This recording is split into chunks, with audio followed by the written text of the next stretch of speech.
Good evening, folks. How is it going? Hope you're all doing well. The music was supposed to stay on the background, but fuck it. Hope you're all doing good. Anyone watching back? This is Emmet speaking, the host of the former host of the Resolving Reality podcast, and the author of Red Pandemic, the Global Marxist Cult. I'm going to try and play that in the background. See if that stays on. It's a bit loud.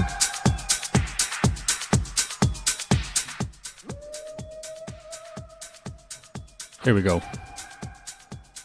Should be in the background. Cool. Just coming through on X and YouTube. Just making sure all is good. Hope everyone's enjoying the Christmas break. Actually, the music in the background reminds me of radio DJing. So you're just kind of waffling over the music and stuff. Always trying to pimp these mixes out to people all the time. People who aren't even interested in dance music, I will ask them to listen to my mixes just because I'm like that. So just making sure I'm coming through okay. Good evening, anyone watching. Drop us a comment if you're watching on YouTube. I didn't bother setting up Rumble because I just don't use it that much.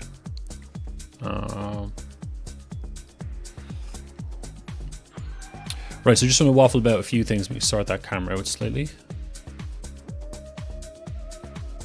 Here we go. I'll fade that out a little bit in the background. Yes, just wanted to kind of rant about a few things here.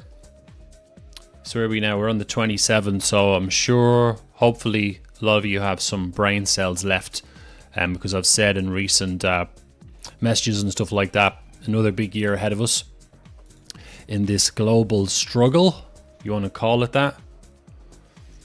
I didn't really take much time off, to be honest. I was still on the case, obviously hooked on X, and always paying attention to what's going on, really, even in times like this. How could you be thinking about anything else, to be honest? Anyone listen, just give me a 5x5 in the audio, make sure it's coming through okay. Anyone joining the chat at all in YouTube? So I'm going to go into I made some notes here, what I want to talk about. Test 1 2 1 2 1 2. Right, I was going to do this yesterday, but I thought I don't want to ruin people's Christmas buzz. I was listening to the spaces and stuff on X, and just looking around YouTube comments and so on, so everyone's in good spirits. But people actually have gotten back on the horse a lot quicker than I expected. I thought people were going to be taking a longer break and from the serious stuff, but it doesn't look like that, which is good, seems to be good. It's a good thing. Some people are still engaged, and obviously Christmas is not going to just magically sort things out. All it really is just a break, a bit of a stress release for people, I suppose, those of us who are engaged with what's happening. What I'm going to do is, before I get going, and make sure I've got audio coming through. Yeah, YouTube is fine. I'm just going to pause that before I get going.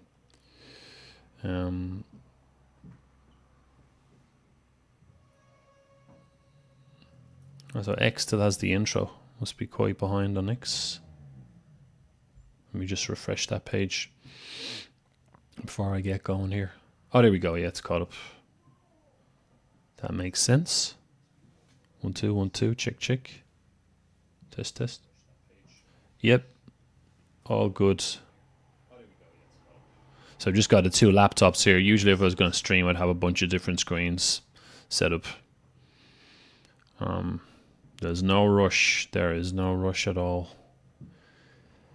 Thanks for joining me, folks. Anyone joined in late? This is Emmet Connor, the the host of the occasional podcast Resolving Reality, and the author of my Red Pandemic book, Red Pandemic, the Global Marxist Cult. So now I'm going to jump straight into it. I believe everything is running just fine. Right, so obviously for those who if you know my work, I'm very engaged, shall we say, with what's happening globally in the world, to put it mildly. Most people are switched on to things. Clearly we are facing this global machine, if you want to call it that, this globalist agenda. People call it New World Order, whatever they want to call it. There's clearly a global agenda of control going on in the world, and it's affecting not just any one country in particular, it's affecting many countries. It seems to be particularly affecting Western countries, but it goes much bigger and much broader than all of that. My work focuses on Marxism and Marxist indoctrination, which is actually the core problem that we have in the world, particularly in Western countries, but a lot of people can't really see that. They don't even know what Marxism is, which is why I put the book together. Anyone watching on X, if you open another browser tab, you can just look at my pinned tweet. For people who don't have the time to read books or energy to read books, you just go to my pinned tweet on X, and that will show a presentation at the University of Dallas I did back in November, just kind of talking about what the real problem in the world is, pretty much. There's two versions. There's one with the Q&A afterwards, which is about an hour and 30 minutes long, something like that. The actual presentation, though, is only 45 minutes or thereabouts. So that's the one, that's the pinned tweet on my profile. You can also find them here on YouTube as well. Anyone watching back on YouTube, the full version is there. Really, with this kind of subject matter, when I did that presentation, there were some good questions from the punters, from the students and so on, but with this kind of subject matter, really it's best that people just absorb the information. Usually how deep and perceptive you can be with the questions depends on how much you understand it. So my point is that the Q&A was okay, but the presentation itself is what's important. Nobody's too busy to watch a 45-minute presentation. I would highly recommend that. I also did a part 2, which went up on the YouTube channel. That's just me in this very room speaking into the camera with some extra slides that I didn't include in the first presentation. So that's part 2. But it's a huge subject. It's a huge subject. It's a huge subject, yet it's something everyone needs to know about. So how do we kind of square that circle? Everybody's too busy nowadays to invest that much time in something with all the videos and data flying around. But this is really where it's at. And that's my opinion based on someone who's been in this game for probably about 20 years now, looking at all different subjects. So there's one subject you need to put your energy into studying. It's Marxism and Marxist indoctrination. So I'm going to go into my notes. I'm just making sure that before I keep going here, everything seems to be okay. Anyone joining in late, drop me a comment on YouTube. Anyone listening or watching on X, I'd appreciate a repost as well. Why not? Might as well get some extra eyes on it. So let me jump into my notes. So obviously people who know my work, they know it's global in focus, but because I'm Irish and I know Ireland the best, I'm very Irish, Ireland centric. I am kind of a mercenary in that I will help not that I'm in this for the money. There's no money in this gig. But I mean, I will help anyone who wants my help. Any patriots in any country want my help. I will kind of offer my services. I'm always trying to peddle my book and my presentation internationally, because this affects many countries, not just Ireland. But Ireland obviously takes my main priority, and that's what I'm going to be focusing on this video, the kind of state of affairs in Ireland. Anyone again joining me late, thanks for joining me. Hope you had a great Christmas. Like I was saying earlier, Christmas is not a magic wand that's going to just fix everything. Obviously, so when you can take a break and to recharge the batteries, but really you should be back to the battlefield ASAP. So this video will be a little bit hard hitting in some ways.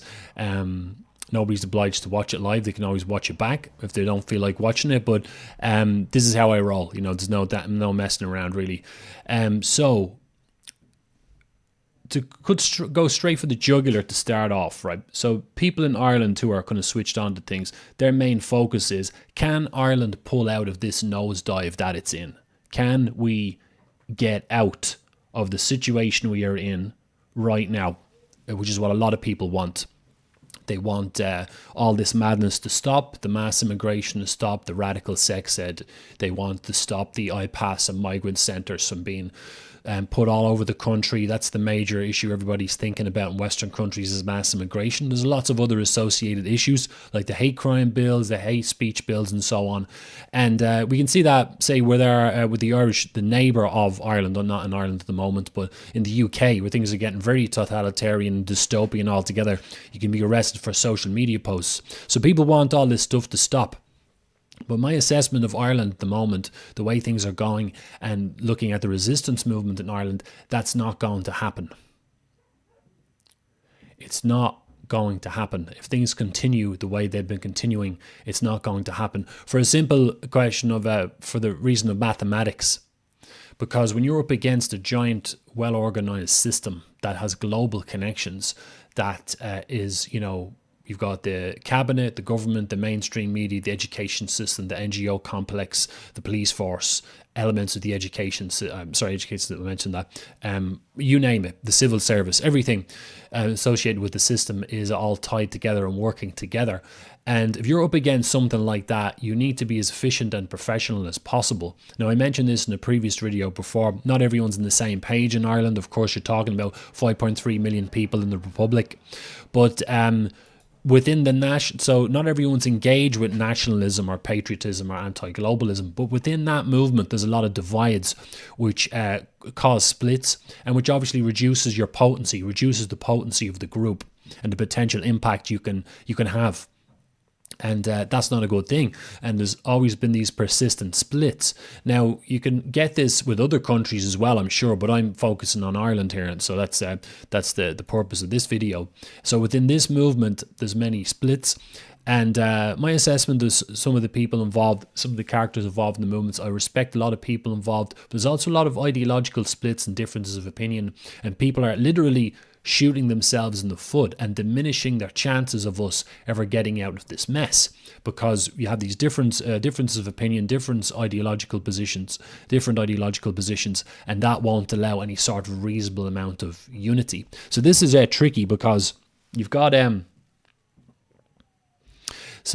it going? How's it going? You're the first one in. Fair play to you. Yeah, don't worry, we'll be getting into that. So with the unity thing, for mathematical reasons, it needs to be organised, and it can't be organised in a united movement. It needs to be at least united as a movement to a reasonable degree. But the reason why that can't be the case is because of all the differences of opinion and the different ideological positions, which we'll go over shortly. So I'm just calling out as I see it at the moment. The chances of Ireland getting out of this mess is 0 at the moment. Right now, don't get me wrong, people say you're being negative and this, that. No, it's important to assess honestly what's going on. Like if you're a football team or you're a performance artist or you're running a company, whoever it is, you have to make an assessment of your performance in order to improve. That's how you achieve success. It's not negative to self-analyze and to analyze your strengths and weaknesses. It's actually delusional to look at reality through rose-tinted glasses all the time and think everything's just going to work out because you're making effort. Effort is just one part of success. It's not the whole thing. Now, for people who aren't paying attention to what's happening in Ireland, my American friends or whatever, if you haven't noticed what's happening, there's plenty of enthusiasm for change, plenty of courage, plenty of passion, plenty of discussion, and so on, but it hasn't really produced any results yet. And was one of the things that's missing that you need for success is efficiency. And that's what I'm going to really be focusing on. That's the difference between an also-ran and a winner is efficiency and professionalism and so on. So it can't have this unity for a bunch of different reasons. I'm going to go over those as I kind of see it. Right, so of course, the main group I'm going to talk about, first of all, who are the eternal parasites on any country or any sort of nationalistic or patriotic movement, and they will sabotage you from the ground up, are the Marxist cult members. Now, what do I mean by that? If you don't know my work, again, I recommend you make sure you watch that video. You can stop this video, or watching back here. If you're watching back this video later, stop this video, watch my presentation first, then come back and watch this if you need to. But basically, a Marxist cult member is somebody within a country, including Ireland, who's bought into any type of Marxist brainwashing activism at all, and all the different strands. That can include a person who thinks racism is bad and thinks multiculturalism is good, or thinks that feminism is a good idea, or the climate change movement, or socialism is good, or, they buy into other modes of thinking attached to Marxism, like, the West is evil, the West is capitalism is oppressive. All these things come from Marxism. So people buying into this in any way, shape or form are part of the problem. And I actually think this is a very key group to focus on. The more you suppress and overwhelm and drown out Marxists, the more patriotism starts to rise. You reduce the Marxism and increase the patriotism. They both work together, and my work focuses on that. It focuses on raising awareness of Marxism and Marxist indoctrination, and that allows, that gradually changes the, not gradually, but it changes the social landscape and brings it towards nationalism, which is a good thing. It makes nationalism is the norm. If you ever wondered why, say, in Ireland it took years for people to get over being called far right or a Nazi or something, why? Who was calling us those names? The Marxists. They're creating a social environment where people are afraid to speak out against mass immigration and so on, because the Marxists are an internationalist revolutionary movement. They want open borders. They don't believe there's a difference between races and cultures and so on, and they're the ones creating that social environment. And that's just one example of how I'm saying of how these people are like parasites on the patriotic movement. As an extension of that, there's other types of people involved who fall into the Marxist cult members. It's a huge subject. For example, people who've got any sort of warmth for Russia or Putin shills, people who think that China is benevolent and so on.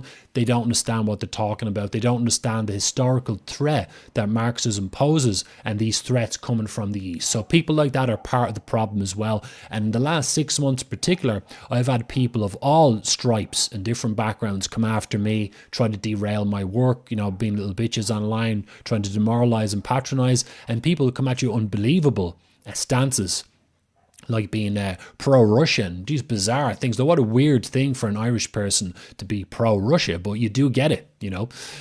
Some people would be offended by me even saying that. When people get offended, that's often a good indicator to whether or not they're brainwashed. And I do that to people a lot. I say certain things, might be on X or it might be in a conversation to see some, I'm being honest, but I notice whether or not there's a response coming back to see if someone's indoctrinated, because that's part of my job, is to weed out any sort of Marxist brainwashing. And if you're unfamiliar with the subject, once you get into it, you'll understand exactly what I'm talking about, and you can help me in that as well. Some bastard fucking dog outside the street right there.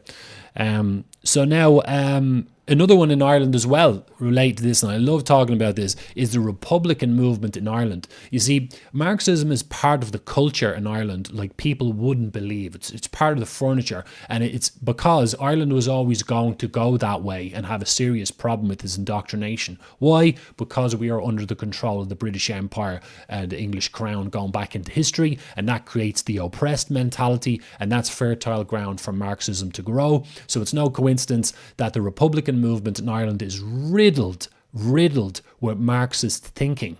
These people will literally have you worried about the British oppression, and talk about imperialism of the past and all this shit over what the threat that's in front of their faces today. They're completely detached from reality. So, of course, we're talking about lots and lots of people. They're not all the same. But in my opinion, as a kind of a specialist or an analyst on Marxism and Marxist indoctrination, there's not many of us around. Certainly I'm unique because I'm Irish. There's nobody in Ireland doing the exact role that I'm playing here. So I think you should listen to my opinion. In my opinion, the vast majority of people I've ever met with so-called Republican tendencies in their minds also have some sort of Marxist brainwashing. And these people are actually become anti-patriots like Marxists do, because they start to talk about things that are not constructive or not needed to talk about. Like I mentioned, the thing talking about the British. Another one is insisting that we need a united Ireland, and this should be the top of our shopping list right now. This is going to be a recurring theme in tonight's video. People talking and asking for things that they can't have right now, and they accuse anyone else of not wanting that as being part of the problem. That's bad prioritization. I talked about that at the start, and people have accused me of not being a patriot because I don't prioritize United Ireland. United Ireland is a nice idea, and if people in the north were okay with it, and I was sure it wasn't going to cause problems, and I was running the show in Ireland, then I'd wave my magic wand and make it happen. I mean, for God's sake, it wouldn't make much of a difference anyway, would it really? It would just be a token, a gesture thing to make some people feel good. But then again, it would make some people feel good and make other people feel uncomfortable. So it's a big, huge subject, but I'm just pointing it out to bring it back to where I was in the list. I mentioned Marxists, I mentioned Republicans, and there's a lot of contaminants contamination between the two. The Republican movement in Ireland arguably didn't start out like that in the past, but it became quickly contaminated with Marxism going right back in history. So watch out for that one. People within that group, Republican movement, can also be quite lefty on other kinds of issues. For example, Sinn Féin have been outed now as Marxists pretty much, and they will be pro-Palestine, for example, which is a Marxist cause. We'll come back to that later, but they give you plenty of clues as to what they are, and they will call a lot of people in the Republic anti-patriots because we don't agree with them. That's the second problem group, is Republicans, right? So by the way, a lot of them call themselves nationalists, and this is where it might confuse people. The quickest way to go for this is like this. Marxism itself is a form of imperialism. It loves to talk about American imperialism or capitalistic imperialism or European colonial imperialism. But Marxism itself is a kind of imperialism, and it likes to make itself seem as the savior, but it's kind of like the sneaky little snake that's going to replace the type of imperialism that already exists, and it has a very virtue signaling nature which convinces you that it's good and it's here to save things. And Marxism did contaminate many of the so-called nationalist movements in the 20th century, not just in Ireland but in Africa, South America. A lot of that so-called nationalist and liberation movements was really just Marxism in nature. So it wasn't about freeing countries for them to be free. It was freeing countries for them to join the international Marxist movement, which is just another type of imperialism. So that's all it is. So there's a lot of people in Ireland call themselves nationalists who don't really know what that means. I'm not really using it in the pure sense of a word. And while we're on the definitions here, James, how's it going? So in terms of nationalism and what that means, it's the globalism, being opposed to globalism, right? So globalism is the idea of creating a socialistic federation of the world, member states of the world, right? But nationalism is the antithesis to that. It's the idea of having a sovereign country separate from the internationalist system. So we decide what happens in our own countries. We protect our culture, we protect our people, we don't play these globalist games, and we decide what sort of diplomatic or economic relationships we have with other countries and so on. That's what I mean by nationalism. So a person who's brainwashed with Marxism, who thinks they're a nationalist, is contradicting themselves. They're walking contradiction. There's lots of them in Ireland. They call themselves nationalists, but they're brainwashed with Marxism. Marxism is anti-patriotism. It destroys countries. That's what it does. It encourages countries to go along and be member states of the global picture.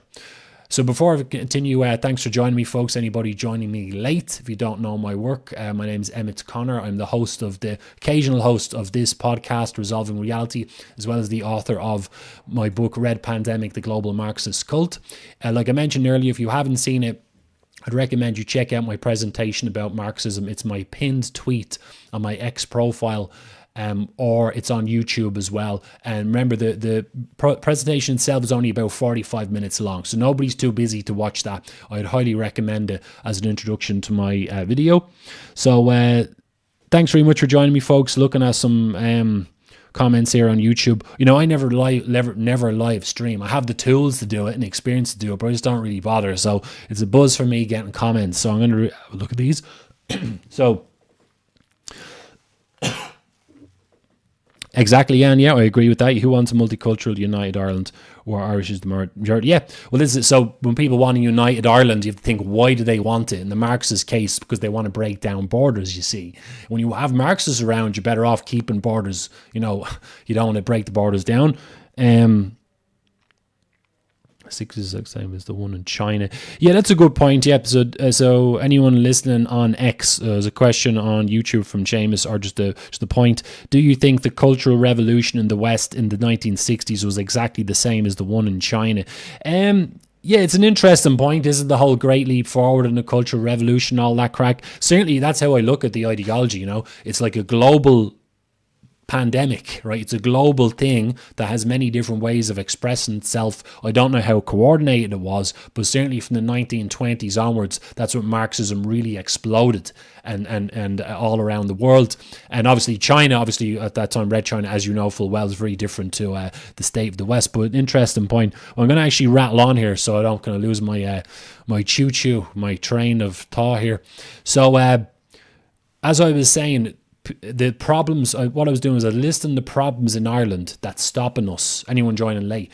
At the moment, Ireland, we're not going to get out of this mess in Ireland, right? Unfortunately, that's not going to happen, because to get out of this mess, because what we're up against, we need a united, powerful movement, right? At the moment, there's too many divisions for us to have that. And why do we have the divisions? Because of people's attitudes. They got the wrong attitude towards this globalist agenda. That's why. It's people. People have a lot more power than they think, you know, with their opinions, with their willpower. And if people have opinions that are off and are not quite efficient or not quite accurate enough, it adds to the mess and the confusion and the chaos. And that's why my assessment, unless people are going to come back in the new year with a new personality and an evolved attitude and an improved, upgraded attitude, we're not going to win. We're not going to, Ireland's going to go the way of the dodo, unfortunately, along with the Irish people, because of the level of intelligence of the opinions and the general public, or sorry, within the nationalist movement, are just not good enough, right?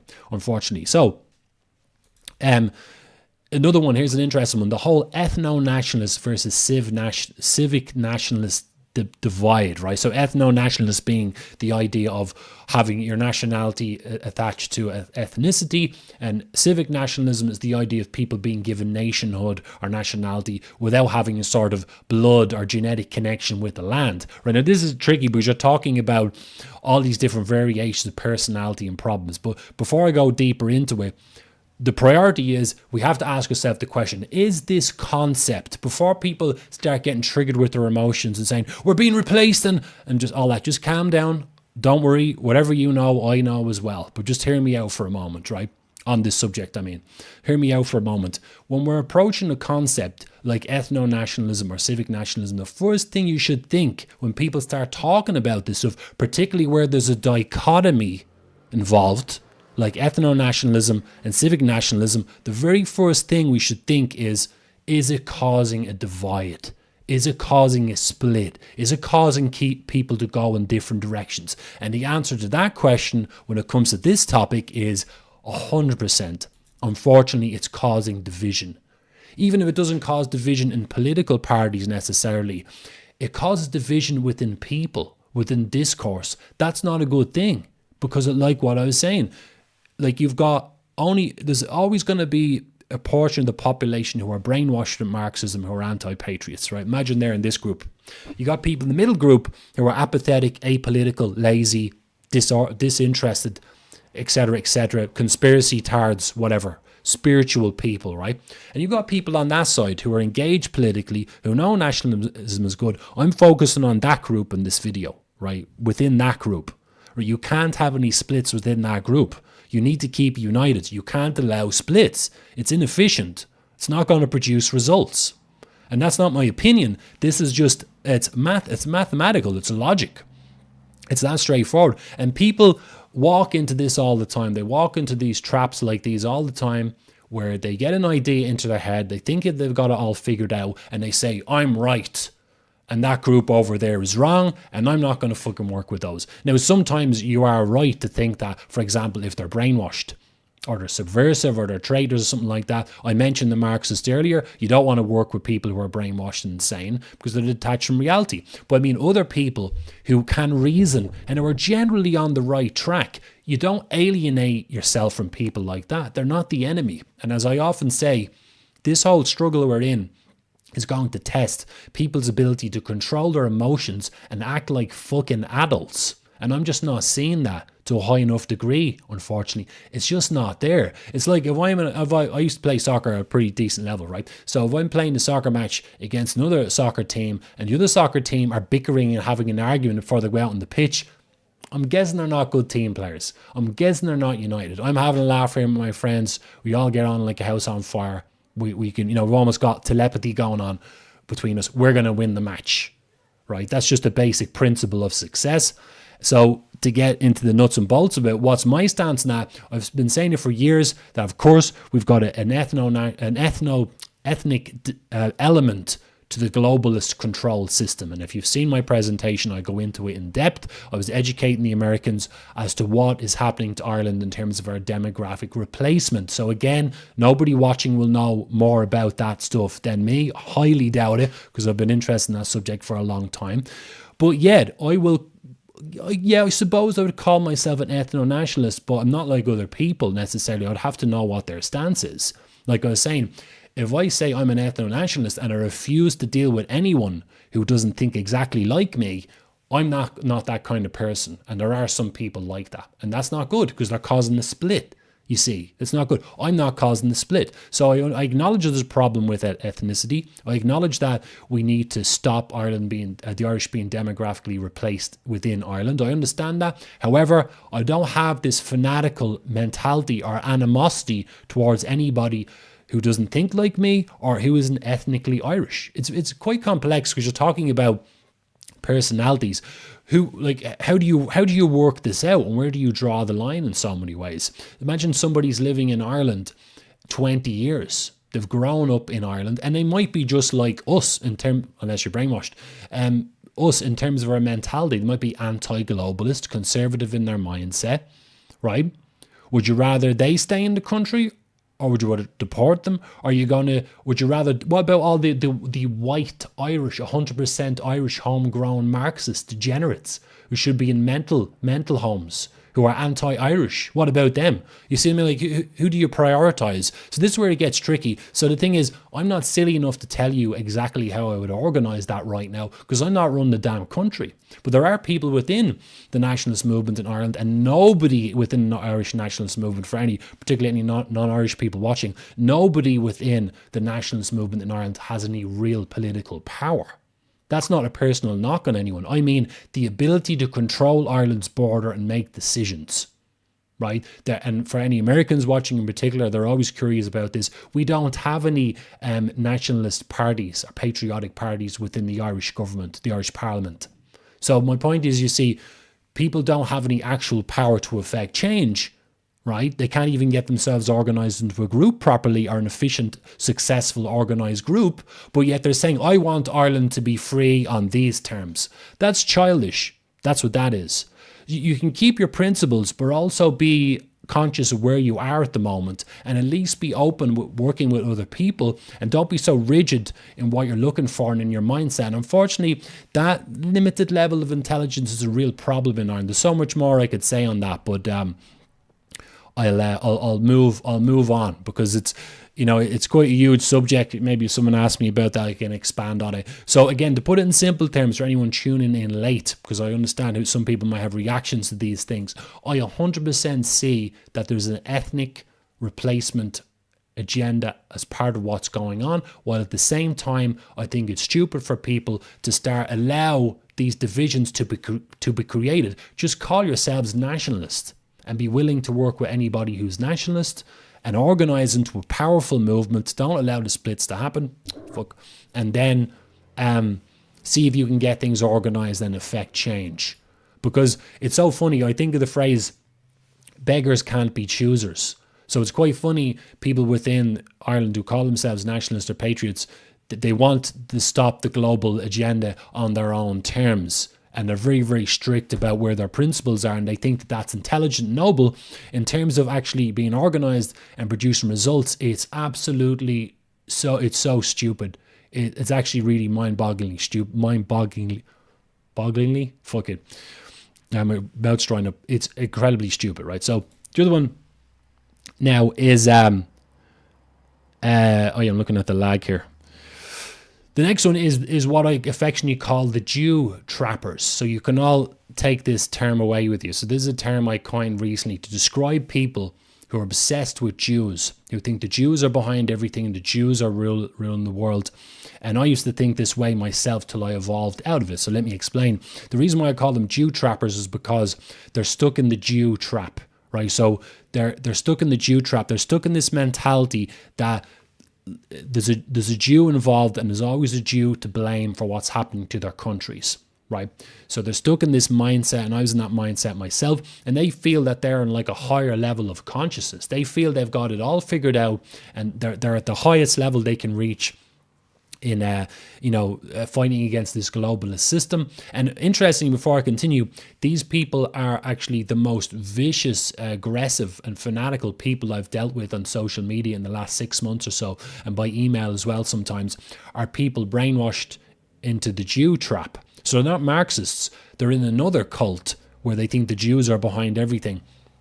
And they're actually more fanatical and more abusive than the Marxists. Now, isn't that interesting? Because I've written a book calling out pretty much half the population of every Western country, including Ireland, right? In Ireland, there's, I don't know, it was 1 million, 2 million, maybe more in the Republic, brainwashed with Marxism of one kind or another. You would think that they'd come after me, particularly as I've done interviews to American audiences and Canadian audiences and Australia, New Zealand, you name it, any English-speaking audience, and also some other non-English-speaking audience as well. You would think that those people would come after me. And I do get some of them. I get someone who might be like a Putin shill, or they think socialism is good, or they get offended when I criticise Irish republicanism or whatever it is. And they come after me sometimes, or sometimes there's people just with a big ego trying to dick measure with me, trying to compete with me. They don't like that someone's coming along with a more advanced take on this subject, and they haven't done it. Particularly middle-aged men who've read a few books on socialism and think they have it all figured out. They might be interested in this 20 years, and they haven't figured out the things I've figured out because they've come at it from the wrong direction. Even people like that. I've dealt with a few of those who've been, triggered by what I say, and they tried to start arguments and debates with me and stuff like that. None of those have been as bad as these people being obsessed with the Jews, that the Jews are behind everything. Actually, the reason why I'll explain why it's wrong before I continue to focus on that, first of all, is this, particularly in Ireland's case. You got a population of 5.3 million people in the Republic, with a population of about just under 3,000 Jews, right? So there was an election recently in Ireland, and even though the Patriots did their best, lots of canvassing, lots of people involved, lots of candidates and all and so on, there was still a massive portion of the population who voted for mainstream parties, right? Now, unless there was cheating and some vote fiddling going on, it seems to be there's a lot of people in Ireland who are just stupid or brainwashed or have no conscience to support these globalist mainstream parties. The vast majority of these people, mathematically, over 99%, are not Jewish, right? Now, this is the problem with the conspiratorial brain. People will say that, but they're behind the scenes and so on. It's quite a huge subject, but it's based on the distorted perception of reality. And I was in there myself. There are problems with that group, but because of the size of their group, they're so small in the world that mathematically speaking, they can't be to blame for what's happening to Western countries. And indeed, as my work shows, Marxism as an ideology, the vast majority of people pushing this across the world are not Jewish, and the Jews are like any other group. You'll get some who are Marxists, you'll get some with more conservative views, and everything in between. And it's just like any other group in the world. But these nut jobs in Ireland are a real problem because, first of all, they come after me because they say, well, where does Marxism come from? Because they think it comes from the Jews, which is another logical fallacy. It doesn't. What someone brainwashed into thinking the Jews are behind everything will find them all the time, right? So they're a Jew trapper because they're stuck in the Jew trap, but they're almost trying to find the Jew and catch the Jew. So that's why they're a Jew trapper as well, right? They will find Jews everywhere, even within the Marxist movement. So you look at Ireland, the amount of people in Ireland brainwashed with Marxism, I don't know how many it is. It could be a couple of million. Again, mathematically speaking, these are not Jews. These are Irish people who are against racism, who want climate change, who think feminism is all about making women happy and it's good for women. Irish people as well were involved in the abortion referendum in 2018. Now again, someone obsessed with Jews will find one or two Jews involved, but what about everybody else? Don't they take any of the blame as well? The irony of this whole thing is that people actually, they brainwash the idea that Jews are trying to rule the world and that they control us like sheep. And these people are saying that, no, this is true. They're almost controlling us with mind control. They're actually backing up the argument that you would think that they're against. What they're saying is that Irish people don't have any agency, or people across Western countries don't have any agency. They don't have the ability to think for themselves. And so we need to blame the brainwasher. This is nonsense. I'll be the judge of this. I'm the one who's a specialist on Marxist brainwashing, and I'm telling people to at least consider what I'm saying and to get out of that Jew trap and to start looking at people who are in this Jew trap as being a problem, because they actively will try to derail the nationalist movement. They're just as bad as the Marxists. And I've been studying from the last 6 months again, provoking them sometimes with my communications or replies and stuff on X in particular, to study them and their behavior. And it's my estimation that they're more fanatical than the Marxists. And they're totally convinced that they're right. Now, I used to be in that mindset myself years ago, but I wasn't a fanatical, abusive nut job about it. One of the attributes of people in this group is they look at anyone who doesn't agree with them as being some sort of a subverter or a crypto Jew, which I've been accused of being, which makes me laugh. But one of the most damaging thing that they do is they try to dismiss or derail my work, because they think, and this is my last point before I move on, they think that that for argument's sake, if it was true, right, if it was true that the Jews create Marxism, they think that it's more intelligent to talk about where it came from rather than talk about who's brainwashed with the ideology today. That's incorrect. And again, I'll be the judge of that. These people are constantly getting in the way. They want to drag you back into history. Again, it's all based on distorted perception of reality, but they'll gradually always drag you back into the past and so on to do this. So thanks for joining, folks. Again, if you're watching on X, please do repost the show. Going out on YouTube as well. X, difficult to see the comments, so YouTube is better. But what I'm doing is, anyone who joined late, I'm listing the different kind of problem groups within Ireland that are dividing the nationalist movement. As I said in the start, as things are going right now in Ireland, we're not going to get out of this mess. I'm sorry to tell you, Ireland's finished. The Irish people are finished. Why? Because the nationalist movement can't get organised. Because people are putting their own opinions above what's best for the group. And are not joining together as one unit. That's why. So this is why it's important. So this is not just, talking about people's emotions and their beliefs just for a laugh here. This is a serious, serious problem. It doesn't allow unity. People look at this as being some sort of an unbelievable, fantastical, unachievable thing to have a group of people working together to save themselves. I mean, really, is it really that hard to believe? Or, it is possible. People just need to put down these stupid, non-constructive positions because they don't produce results. The Marxists are crazy, as I mentioned. Republicans are a problem. These Jew trappers I'm talking about are also part of the problem because it doesn't produce results. You can literally, and I know from personal experience, you can talk about this stuff for years and it doesn't actually produce results or fix anything at all. And these Jew trapper types, people stuck in a Jew trap, think that if we somehow, expelled or arrested all the Jews in Ireland, that Ireland will be saved. You must be joking, as if that's going to fix the problem. I want to move on to the issue with Israel. So this is a slightly different thing. The Russian is happening. How's it going, Kieran? Thanks for joining, man.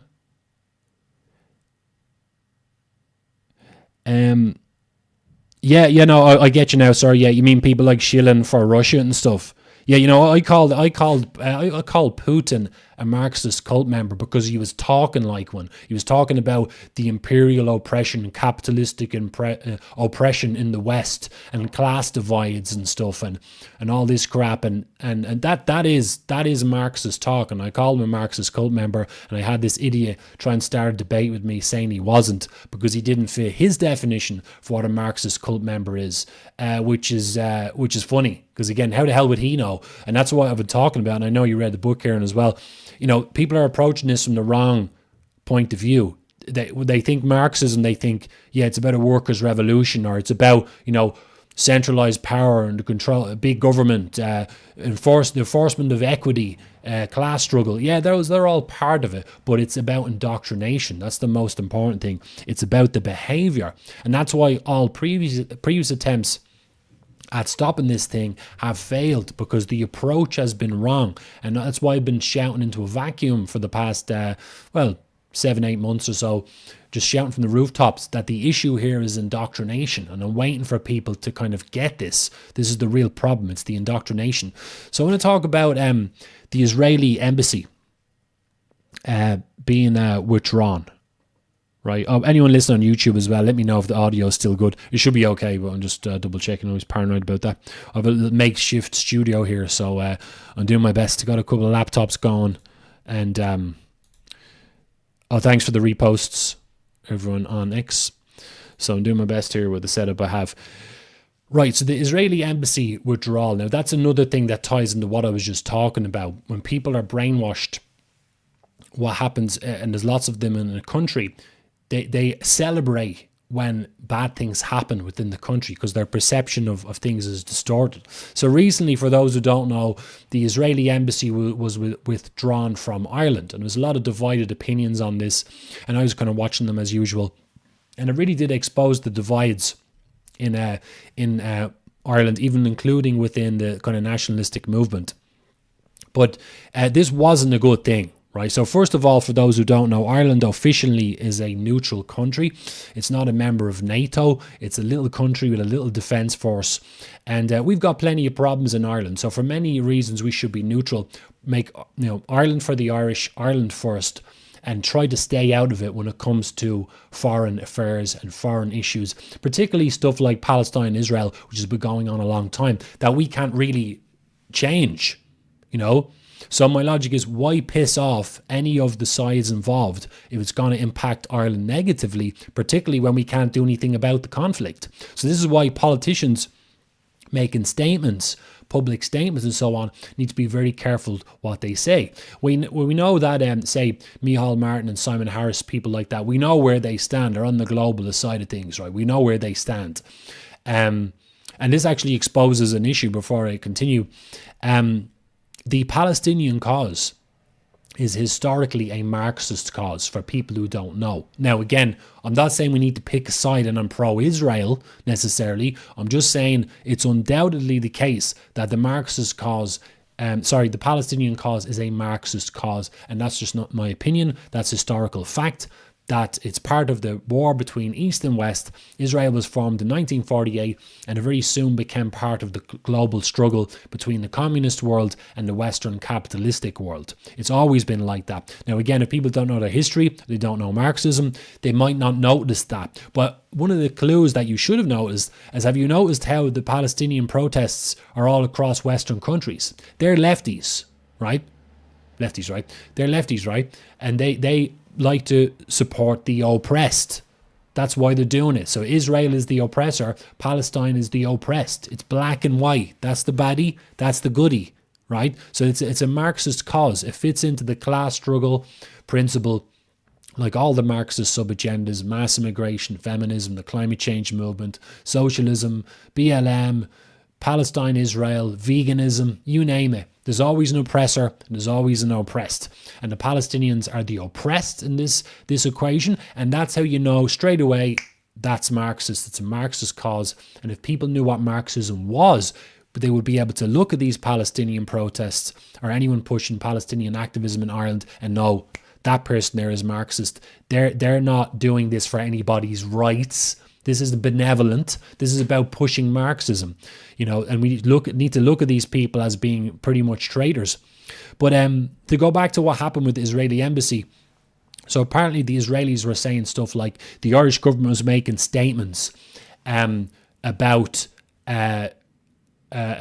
what was happening. I think there was also, it looked like they were supporting Palestine, which made the Israelis uncomfortable. I think also there's the International Court of Justice had that arrest warrant out for Benjamin Netanyahu, and the Irish seem to have been kind of supporting that. I think there was some other factors as well, which is why the Israelis pulled out.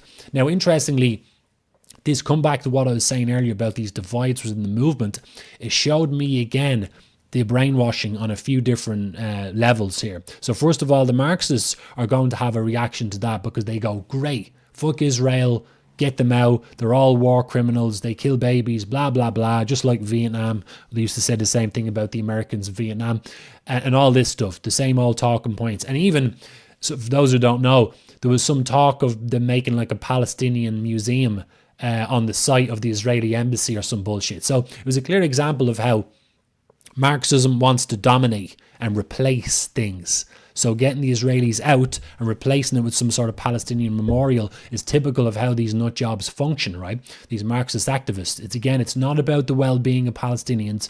It's about Marxism spreading and gaining dominance. It's obviously very anti-Western as well, Israel being attached to America and the West in general. Some of that goes back into history too, but I digress. But what I want to get back to is the idea that it caused these reactions. So the Marxists were pro-Palestine, anti-Israel for obvious reasons, like I said. But there's another group, again, people who thought it was a good idea, are the Jew trappers, who I just mentioned, people obsessed with the Jews and Zionism, and think that the Jews and Zionism are to blame for the destruction of Ireland. These people were applauding it too. They were applauding the Israeli embassy leaving. Now, they're mistaken because they're worse, because the Marxists, at least you know you stand with them because they're just crazy and detached from reality. They're brainwashed to be anti-patriots, essentially, and to destroy the country they're part of. So they're not going to give a shit even if it would destroy Ireland somehow or have negative ramifications for Ireland. But the ones who call themselves patriots and nationalists who celebrate Israel leaving are people more in the Jew trap, or perhaps they're in the National Socialist camp or whatever. I think the Israelis leaving is a good thing. It's not a good thing. It's a bad thing because, first of all, the Irish government is leaning towards the international communist movement.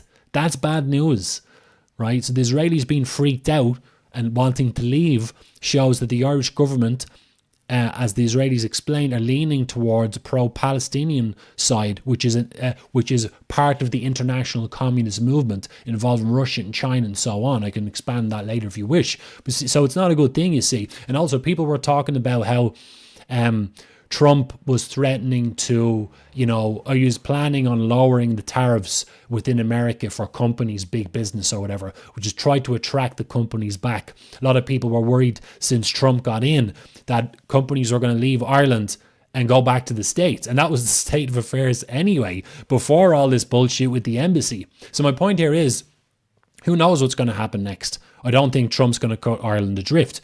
But now is not the time for us to have a government that's actively siding with international communism and pissing off the allies of Israel. Now, again, to try and control our emotions here, right? I'm not saying I'm pro-Israel and that they've never done anything wrong and so on. I haven't met these people personally, right?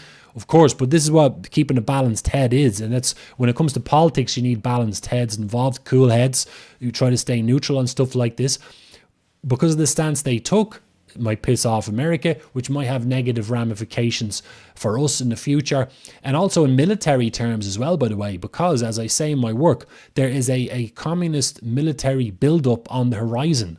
Russia is in Ukraine. China is getting more aggressive.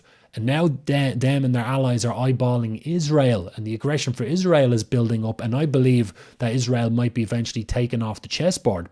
If it gets to that stage, things are getting really nasty and we're in the middle of World War III. So there's a lot of stuff going on here. The idea of Ireland siding with this international communist movement is not a good thing.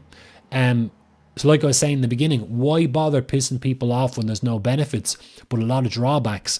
And that's kind of part of what's happening here. And another thing as well I forgot to mention, and a lot of you recently have been talking about, say, the Christmas attacks, right, with Muslims.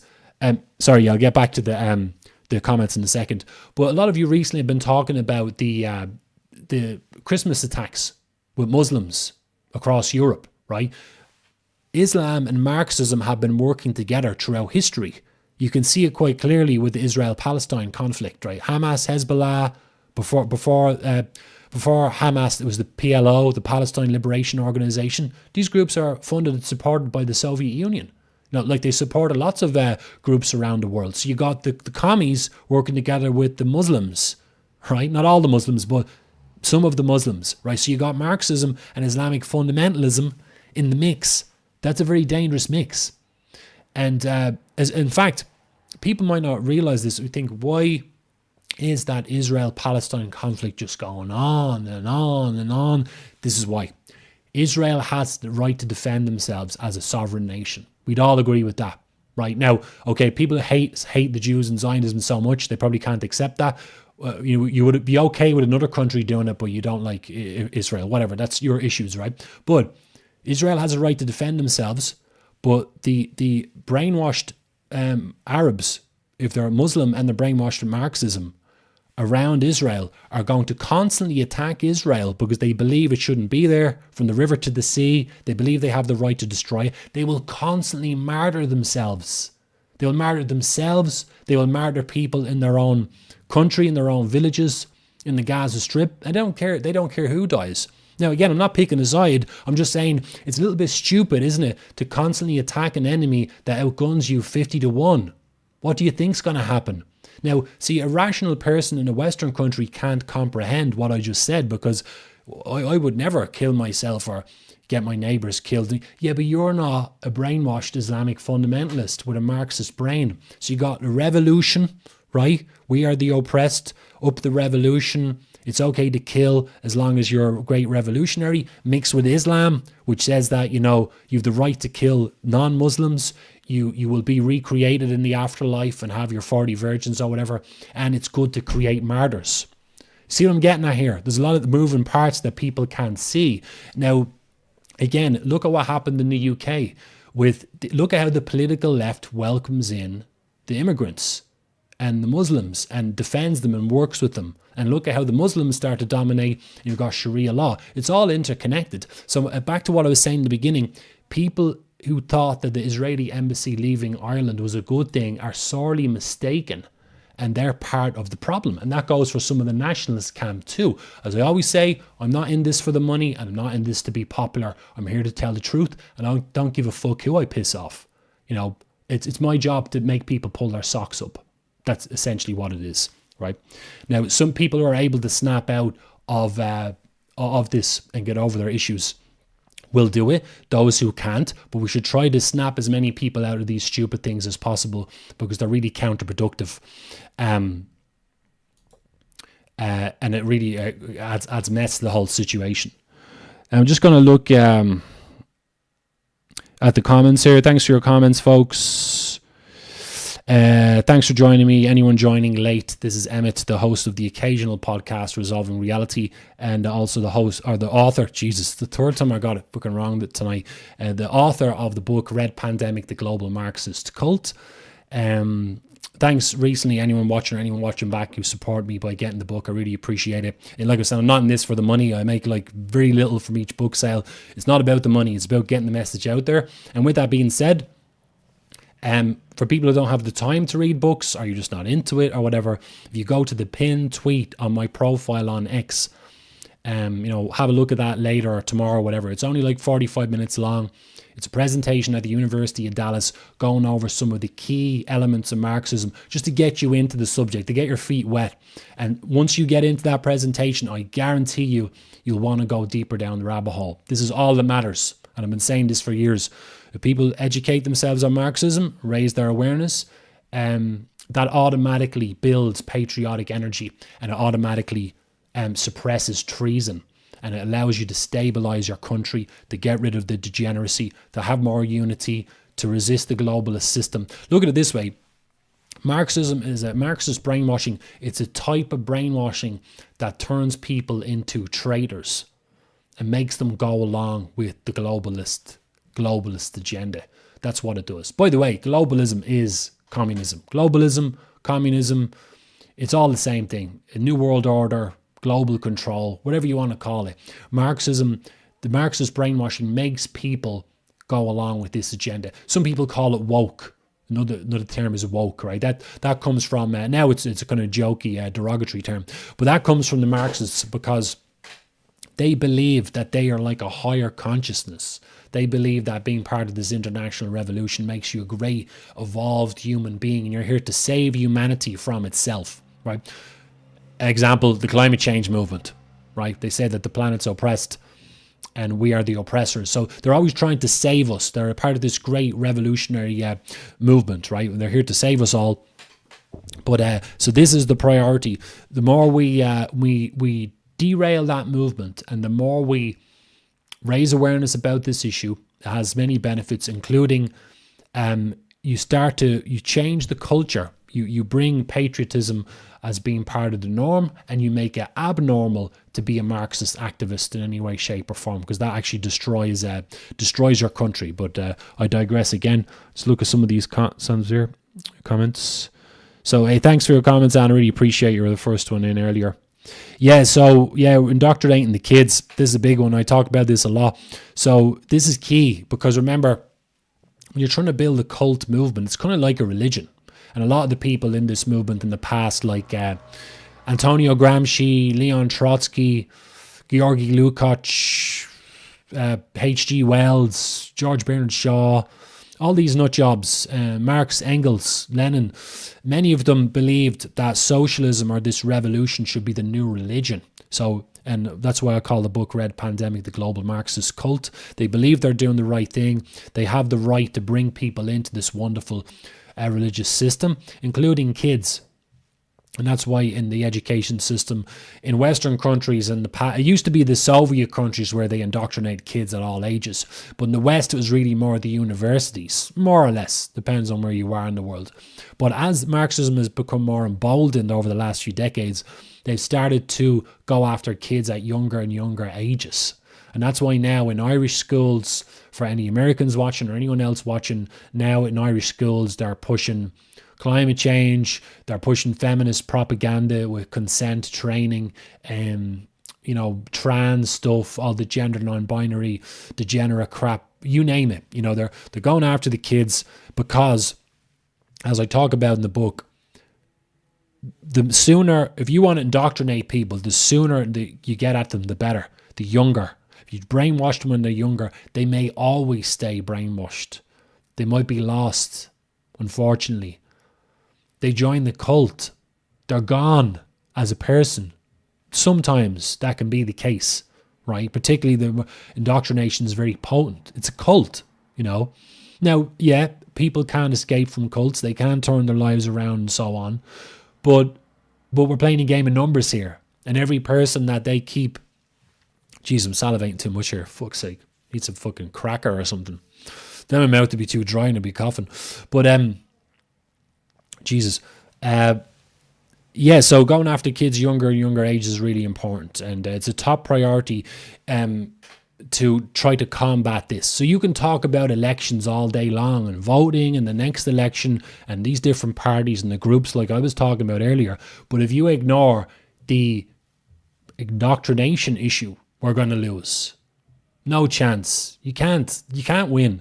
Because think about it. There's already enough of these nut jobs in society anyway. But every day that goes past, particularly during school season, academic season, more and more kids are getting brainwashed. They're emerging from college. They're emerging from secondary school. They're going to college. They're emerging from college and so on with this brainwashing. And they're going to increasingly outnumber us. This is why the Marxist cult invests so much energy in brainwashing kids, because it swells the movement. And they're all being brainwashed to be good little internationalist, globalist, revolutionary, comrades. That's it. Their whole lives are going to be built around this brainwashing and being a Marxist activist. At the very least, they'll be sympathetic to Marxism and they will look at someone like me as being a far right, reincarnation Hitler type. You know what I mean? It's too much of a leap when people are brainwashed to this way of thinking, and this is where reality is. It's very hard for them to snap out of that. So that's why they invest so much in brainwashing the kids.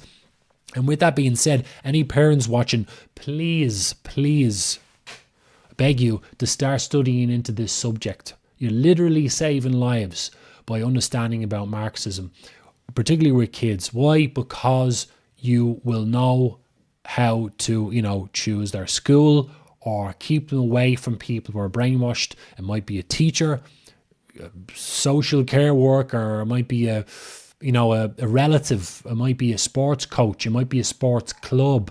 A sports club, might have some sort of transgender, day or something like that. If people the more people understand Marxism, the more you can keep your kids away from those who are brainwashed. But obviously, you won't be able to fulfill that role if you don't know what you're talking about, which is why you need some training. And I'm sorry to break the news to parents. Parents have to do a lot of things anyway. Keep your kids fed, clothed, watered, blah, blah, blah, make sure they've got discipline, make sure they're good people, blah, blah, blah. You also need to keep them away from Marxist indoctrination, unfortunately. That's just the way it is. I mean, you would keep them away from a paedophile or a murderer. You wouldn't let them play out in the street or put themselves in danger, would you? So, same thing. You have to keep them away from people who are brainwashed in Marxism, and also to insulate them, program them to see this shit for what it is, right? So that's what, say a young girl, or your daughter or your niece or whatever, whatever, keep her away from veganism, keep her away from feminism, because these things are harmful to her and her prospects of having a good life, Those are just two examples.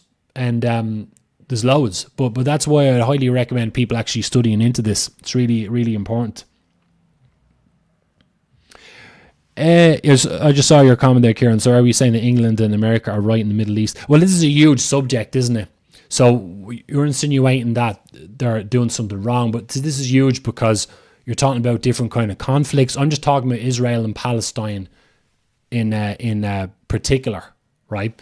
In that particular scenario in relation to the embassy. I mean, they could riff about the rest if you want, but like in particular with Israel and Palestine, we should in my opinion, keep a neutral position, but also be pro-Western because we're part of the West. Like, it's irrational to have an affinity or want to be allied to the Marxist Arab world, as if there's going to be some sort of reward in this.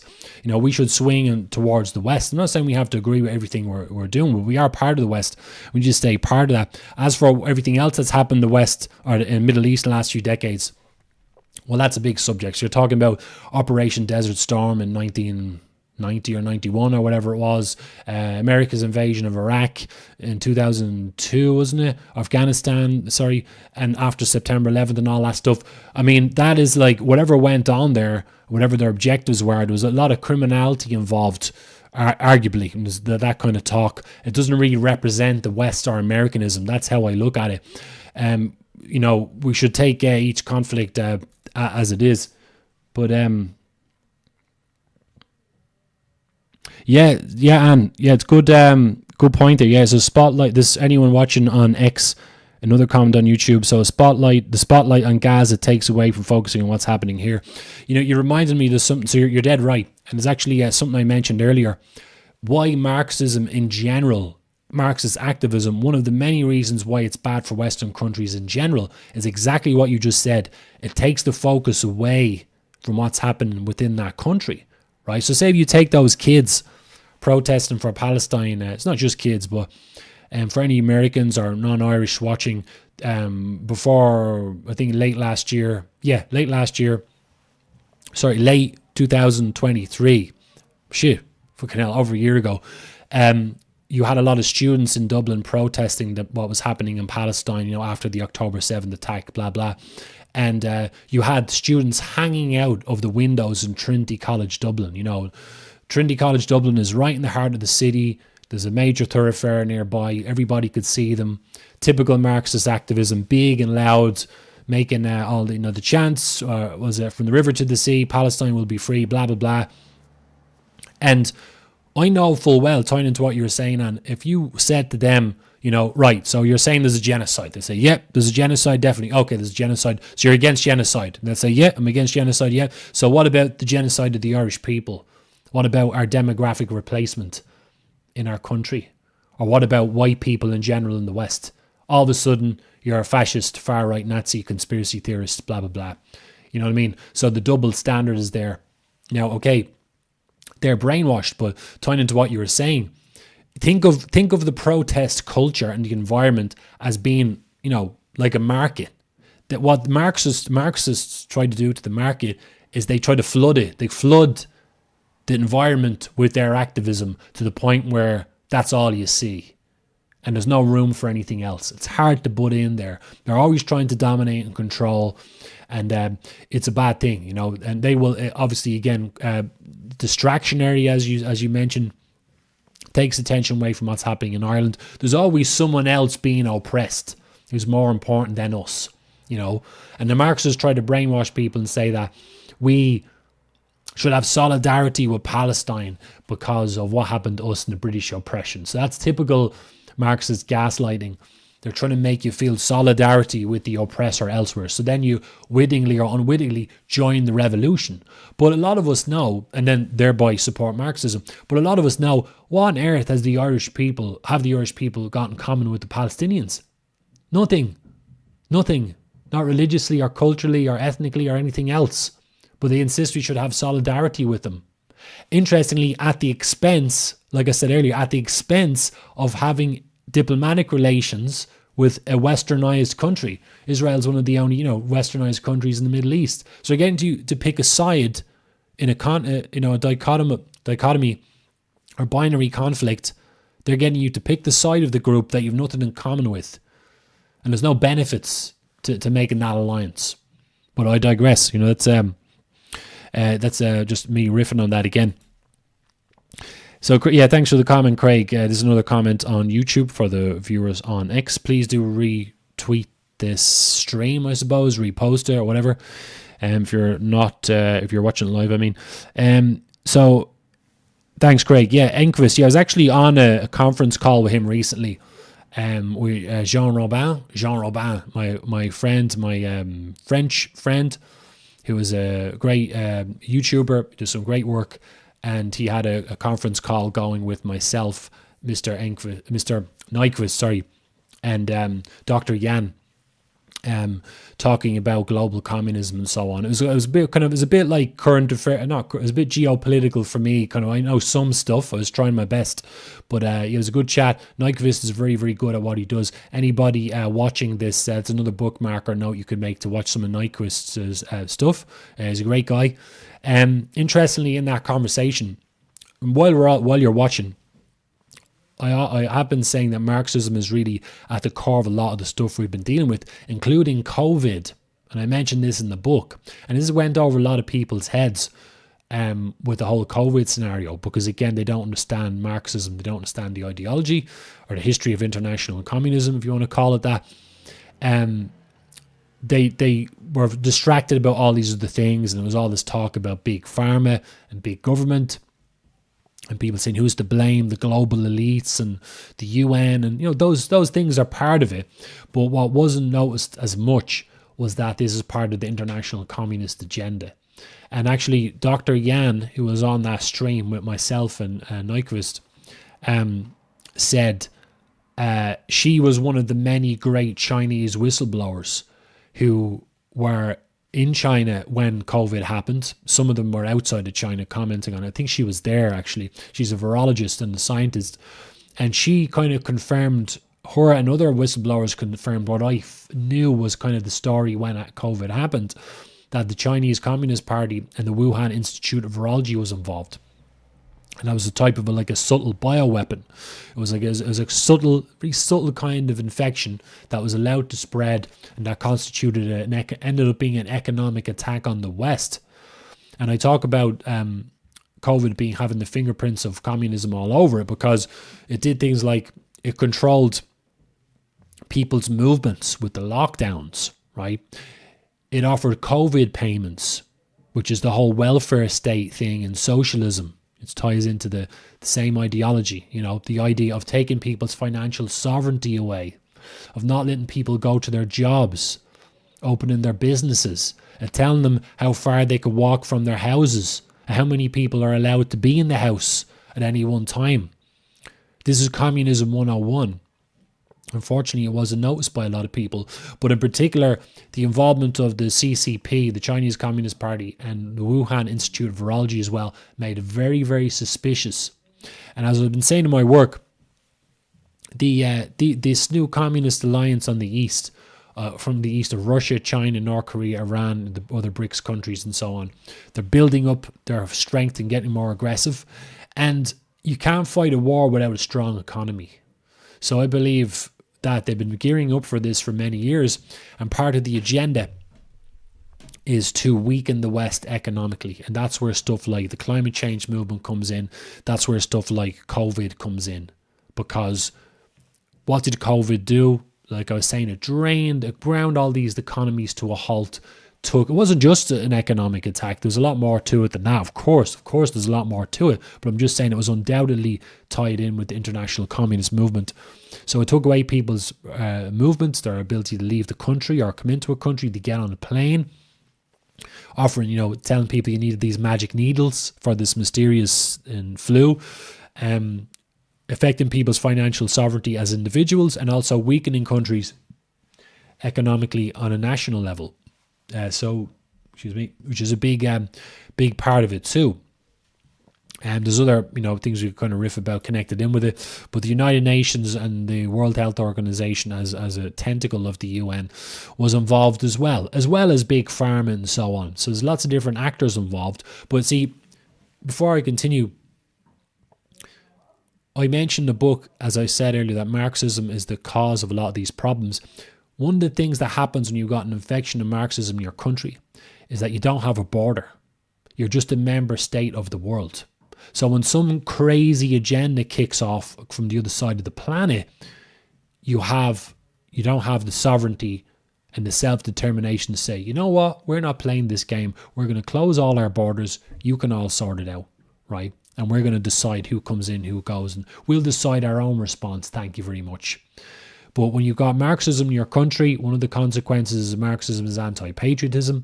You don't have a sovereign country, you don't have a sovereign government, you don't have a functioning border, and you're obliged to just go along with these things, right? So, to put it this way, I have very little to say about COVID in the way that a lot of people do. I just see it as another symptom of the real problem, that we don't have sovereignty in our countries. And the reason, one of the big factors that we don't have that status in our countries is because of what Marxism has done. And anyone joining late as well, before I go back to the comments, anyone joining late, this video is primarily about the state of affairs in Ireland, right? So earlier in the video I kind of go through a lot of the factors holding us back. Anyone listening back, the stream intro was the first 10 minutes or so, then I kind of came in after that. But the main function of the video is to talk about the problems within the nationalist movement in Ireland, the divisions and different groups to blame. So I'll quickly list them again. The Marxist Cult members, the Republicans connected in with that. Also, as part of Marxist, people who are pro-Russia, pro-Eastern and so on. Soft spot for socialism and so on. The Jew trappers, right? So people caught in the Jew trap. People who think the Jews are behind everything and they're to blame for what's happening in Western countries, including in Ireland. People who also think that the Jews are to blame for this ideology I'm talking about, Marxism, which is another distortion of the facts. And again, I'll be the judge on this subject. That's the main purpose of this video, is talking about how we can try to get as close as we can to a united movement in the country. That's the issue. If that's not going to happen, unfortunately, nothing's going to change. Because in my opinion, we're going to be demographically overrun. The sand is going to run out in the glass, right? We're going to run out of time. So we've been limited time to sort out our issues, to get united into a big, strong movement to try to affect change, whether it's through political means or something else, right? But if you don't have that unity in numbers, never going to happen. And as well, I don't give a shit if anyone thinks this is being negative or cynical or dismissive or whatever. Maybe we don't deserve it. Maybe we don't deserve to be free to save ourselves from the globalist system if we can't get organised, if people can't get over their issues or their shitty assessments of what the problem is, like people stuck in the Jew trap, like I was saying. That's just one of the bad habits. Or people suggesting National Socialism is the way out of the mess we're in. These are not going to produce results, so they should be left aside. People need to upgrade their understanding, hopefully in the new year, for us to get out of this mess, to achieve this reasonable amount of unity. Because in such a small country like Ireland, with such a small movement, you can't afford splits. You can't afford inefficiency. It needs to be a big, strong group of nationalists who are going to do what's required to turn things around. And until you have that kind of unity, you're not going to get a political solution or any sort of change by any other means, because you need strength in numbers. It's just the way it is. It's been like that since going back millennia, for God's sakes. That's the way warfare is, Thanks for joining, folks. Thanks for your comments on YouTube. Anyone watching on X, please do retweet or repost the space. Gee, that camera's all right, actually, isn't it? There's a dingy little room here. I usually have a backdrop. It's a nice little room, but I just got this is my temporary kind of setup, and I have no backdrop and stuff like that. So we're doing our best. Thanks for the recommendation. I'll have a look at that one. Constrained analysis. Thanks for the comment, Kieran. Yeah, that's it. Because you asked me a big spicy question. It's a big huge one about the Middle East. And it's very, very complex. You know, you've got different religions in there, different ethnic groups, different power players. I actually think the Middle East is going to be carved up. You know, this is going to sound controversial. I think we should be neutral but biased towards the West, because at least we've got more in common with them. But the history of the Middle East, you know, has always been volatile. Empires arose and fall. You know, the Persian Empire, the Ottoman Empire in the past, and, you know, going right back in history, and you've got all the European empires involved as well, and all the religious divides. Very, very complex. But I do believe in the principle of, if there's power to be had, somebody's going to take it. It's just the way it goes. So who do we want in control? Would you rather a group are in control who is going to be harmful to us, or is going to be reasonably benevolent to us? I would choose the latter if we had to pick one. That's why the Marxists will always tell us that. The Americans were globe-trotting and they were taking over you know, all these different countries. A lot of the time they were just fighting communism. And some people are so brainwashed in Ireland that they consider the Western powers as harmful and dangerous as the communist and Eastern powers. I disagree with that one. What else there? See if there's any comments on X. I'm just going to go to X here. I wasn't really planning on doing a long one. I really just wanted to kind of do the bit towards the start. I might have to chop those bits out and re-upload that or something. But I haven't got a lot. If anyone wants me, I've actually got one or two things left on my little running order here. I had bullet points down there, so I didn't forget to include stuff. I'm always ranting and forgetting to include stuff. But if you want me to cover something in particular, just drop it in the comments. If you want me to just comment or anything like that, I'll try and fit that in. But I want to go back to some other things. Now, I suppose if people are familiar with my work, this stuff's going to make sense. But I was thinking about tying into what I was saying tonight, that it's a good practice for us in Ireland and maybe other Western countries, like I was saying, to not try to blame the other for what's happening. Yes, of course, if people are being unethical and committing crimes, they need to be judged, whoever they are, whatever their background is. You know, if they're Irish, half Irish, 100% Irish, from Northern Ireland, Southern Ireland, Jewish or not, Marxists or not, whatever. You have to judge people and call them out if they're being harmful, right? I would agree with that across the board. And so Ireland is no different. And that's why I'm a big advocate of us not trying to blame the other or blame some other group, trying to blame the Jews, trying to blame the government is another one. That's a very common one. People blaming the government for what's happened to their countries, or blaming the UN, or blaming the American Empire, or the Chinese, or the Russians, or whatever it is, you know, or even the international communist movement, like I would say. All that stuff's unconstructive, because what you're doing is you're actually saying that you're a victim, right? You can't have both. You can't have strength and be a victor, and also be a victim at the same time. It doesn't work that way. You have to make up your mind. So I'm a big advocate of people taking responsibility themselves for what's happening to their own society and their own culture by keeping themselves indoctrination free and thinking clearly and evolving and you know, following some of the recommendations I mentioned in the video earlier, of evolving your understanding of what's happening and being more useful and constructive. You know, developing your knowledge base, developing your confidence, getting good on the microphone, being a good organizer, getting involved, supporting people who do this stuff. Whatever it is, the more you have, the more you have to give. And also take responsibility yourself and ask yourself the questions. Am I indoctrinated? Why do I believe the things I believe in? Where did I get my knowledge from? How do I know I'm right about the Jews? Right? How do I know that National Socialism is the way out of this? And so on. There's all these different types of beliefs that people can have that they're locked into. And I do have faith that some people can snap out of those things and understand they're unconstructive if they have the personal constitution to do so. And knowledge certainly helps that. So you're taking responsibility yourself rather than constantly blaming the government or whatever. Because, yeah, you got to hold people responsible for their own actions. And don't get me wrong, I would myself, if I was running the show, there would be hundreds of thousands of people getting arrested, lifted, and they'd be tried for crimes against Ireland, as traitors. And yeah, of course, the government and the cabinet and so on, people would all have to pay the price for what they do.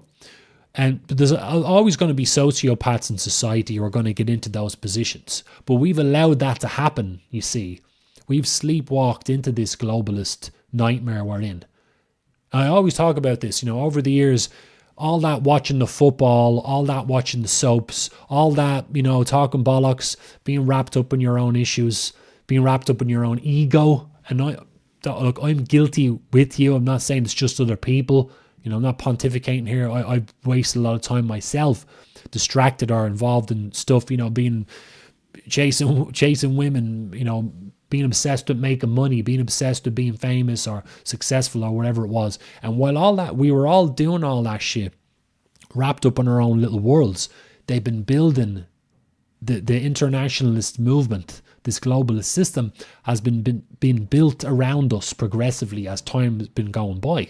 And we're all guilty for allowing this to happen. So when you blame the government, what does that mean? Yeah, they're making decisions and they have to be replaced, but we can't fall into that victim mentality. We've allowed this ideology, Marxism, to get ingrained in our countries. We're all guilty of that, in some way, many of us, and we need to take responsibility for that. So with that being said, there's another item I just wanted to bring up. We have to look at ourselves and say, if you create a society where people are spitting hatred for Marxism right across the board, this ship would already be turned around.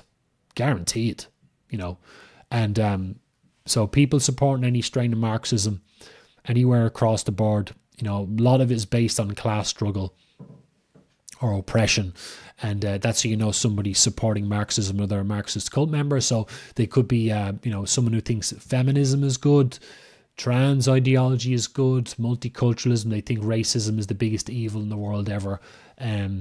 They don't believe a country should have borders. They think socialism is good. You name it. There's loads of ways that people can contribute to this ideology and actually actively destroy their own country. And I'm actually, on the feminism thing, I'm actually praying, and I say this a lot, and I was saying in my American interviews a lot, I'm praying for the day, because one of the most destructive elements of Marxism is feminism. It's based on the class struggle concept. Because it's very old, that's why it's one of the worst. It's very old, it's very well entrenched, and it's tailor-made to brainwash females. Now, not all people are the same, and not all females are the same. I'm not at all painting the whole group as being the same, of course, but feminist brainwashing is, in my opinion, from what I'm looking around, is very, very common, even within the nationalist movement in Ireland. And there's lots of great people I respect, male and female, in the nationalist movement in Ireland, but I'm detecting feminist tendencies a lot, which isn't good. It's contradiction. You can't say you think feminism is good and also want your country to be free, because feminism is one of the things that's caused the country to collapse and become weak the way it is. Right? If people can't see that, you don't understand what feminism is. If you're offended by what I said, you're definitely brainwashed, right? So I'm praying on this subject. I'm praying for the day when a fantastic Irish woman contacts me. She doesn't have to be Irish, but if she's Irish, bonus. But where Ireland is concerned, she wants to be Irish, or at least in Ireland. I'm praying for the day when a female contacts me and says, Emmet, I am interested in what you're talking about with the feminism thing. Hopefully they'll say, I can see that it's bad for women or females, particularly young females. What can I do? How can I help? And I'll say, fucking hallelujah, are you married? Right? Because this woman would be on a different level. The stuff that she could achieve, I could never achieve, because young women aren't going to listen to me. I'm not interested enough or handsome enough for young women to listen to me. Women are much better suited to do this job. So they can prevent females from getting indoctrinated into this movement, which has knock-on benefit effects for the country, right? We've all talked about the birth rate and so on. Demographic replacement is one of the big issues, right? If not the issue, combined with mass immigration. Well, feminism, trans, veganism, They all combine, they're all tied in with eugenics and the birth rates and somehow. So, what we need, like I said, is specialists. People are willing to get their hands dirty and be spokespeople for these issues. And an anti-feminist female in Ireland would be like gold dust. In fact, I don't know any women in Ireland who are speaking out against feminism, to my knowledge. And I can think of a couple in the UK, but not by name. And I know there's a few in the US as well. But we haven't had one in Ireland yet. So why is that? Why are no females coming forward and doing this role? It's really important. I'll give you an example of a person in another area. Say the great Joanna London, who's a specialist at being involved with going into schools and dealing with the radical sex ed stuff and the trans stuff. And so people specialising is a good thing. Nothing's stopping anyone from getting involved in these areas. Or someone who's involved in economics to openly, start a YouTube channel or speak out about how socialism is crazy and it's not the way. So we're kind of popping these bubbles, that are all connected in with Marxism. So that's what I would like to see. I would like to see people getting stuck into this ideology and helping out in all the ways. Because obviously, just me or even just a couple of people isn't enough. You need people en masse pushing this. Remember that, pushing back against this. And as I always say, Marxism is anti-patriotism. So the more you suppress Marxism, the more patriotism rises. So we should get going with this ASAP to develop that patriotic energy as well. Another reason why attacking Marxism is good, and raising awareness in order to do that is a good thing, is because Marxism is very good at causing divisions in its opponents, which is us, patriots, nationalists. They're very good at causing divisions. The long history of subversion and tactics, sabotage, and so on, right? The more people understand Marxism, the more you can stay immune to their attempts at dividing their opposition, which is us, or subverting the movement. So it all comes back to Marxism in the end. Actually, this is just another point I just thought it's my last one. Actually, before I do the last point, I'll just look at the thing.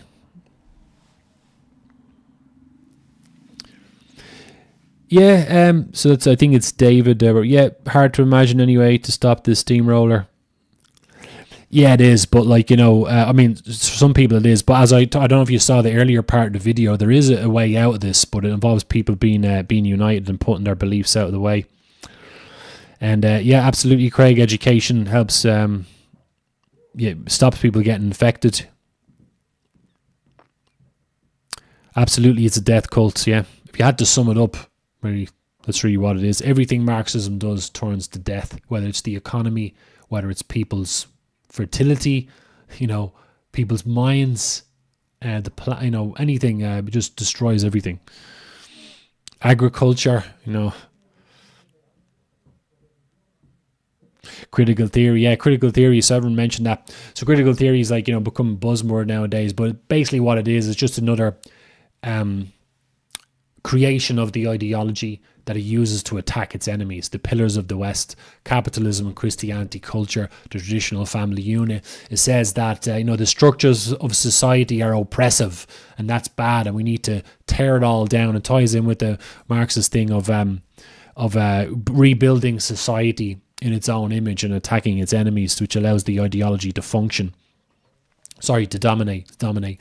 One last point was just about faith, I suppose, because it's Christmas. And before I wrap up, actually, I'll just say that I hope everyone had a good Christmas, of course. And I hope that I didn't really experience it where I am right now. But one of the things I like about Christmas is the kind of the festive energy that you have. I hope a lot of you experience that. It really is something else when you're experiencing that kind of positive festive kind of energy. And it definitely is tied to the religious aspect of it. And as I put out in a short video recently, I think it's great that it's still called Christmas, and you have the crazy lefties trying to, they're anti-Christians. They're trying to take that away from us, because they're anti-Christianity. And of course, they're never going to succeed. That would be pushing it, even for their standards. They're never going to be able to achieve that just by playing word games with us like they usually do. And I do mention that Christianity is one of the pillars of the West. Now, I'm not a Christian, and I always put that on the table. I'm not a Christian, but I'm the perfect ally for Christians. In fact, I'm even better than many Christians, because Christians are just people too, and they can be confused and be brainwashed and have contradictory opinions. So again, everybody's different, and there's all so many different combinations of personality. I've met people in the past who've been, they say they're Christian, but they're feminists. You know what I mean? Like, feminism has given us contraception, abortion has lowered the birth rates. All those things are against God. You know what I mean? Like, so people can be Christian, but also brainwashed with Marxism. So Christianity is great. And I talk about it being part of the West. We need to defend Christianity. We can see it's under attack. Well, at the same time, you don't need to force anyone to be Christian. It should be like, again, if I was running the show in Ireland, Christianity would be the state religion, and it would be part of how we do things, in the courts and in ceremonies and letter work, or not letter work, but you know what I mean, like anything to do with government, business, offices, our culture and so on. It would be part of our culture, just like the Gaelic language and so on. It would all be part of how we do things, but of course we don't force anyone to be Christian, and I would be happy with that arrangement. But while I'm on the subject, I have to mention that because Christmas is a time of faith, and I did deal with this in America quite a lot, people who think, especially when I tell them what I just said, that Christianity should be the default religion, in some people, not all, but in some people, they think they don't have to listen to me. They think they just have to be Christians and to have faith, read the Bible, go to Mass, say their prayers, and they don't have to learn about Marxism, and everything's going to be okay. I would highly advise against that, because God never stepped in. Whatever God is or isn't, or whatever God's plan is, nobody, I don't think, has the authority to say they know for sure what that is. But it's clear that it's not part of God's plan to step in and solve our problems for us. God is not going to de-brainwash people for us. He's not going to fight this battle. And again, looking at the history of this ideology, it's always made a beeline for the Christians, whether it was the Bolsheviks in Russia or the brainwashed Spanish in the Spanish Civil War, or in the temples of Angkor Wat in Cambodia, or in South America, or in Africa, wherever it was. The commies always made a beeline for the Christians, particularly the clergy, and God never stepped in to help them. This is not a knock on God. Don't be offended and react with your emotions. I'm just making the point that it's clear that God wants us to solve this problem ourselves. God is not stopping people using their free will because they're brainwashed to change their gender. God is not stopping women getting abortions, even though abortions are worse than murder, right? Because as I say, you can justify killing an adult in self-defense, or you're a soldier or something, but you can't justify killing a child, because by definition they're not guilty of anything, right?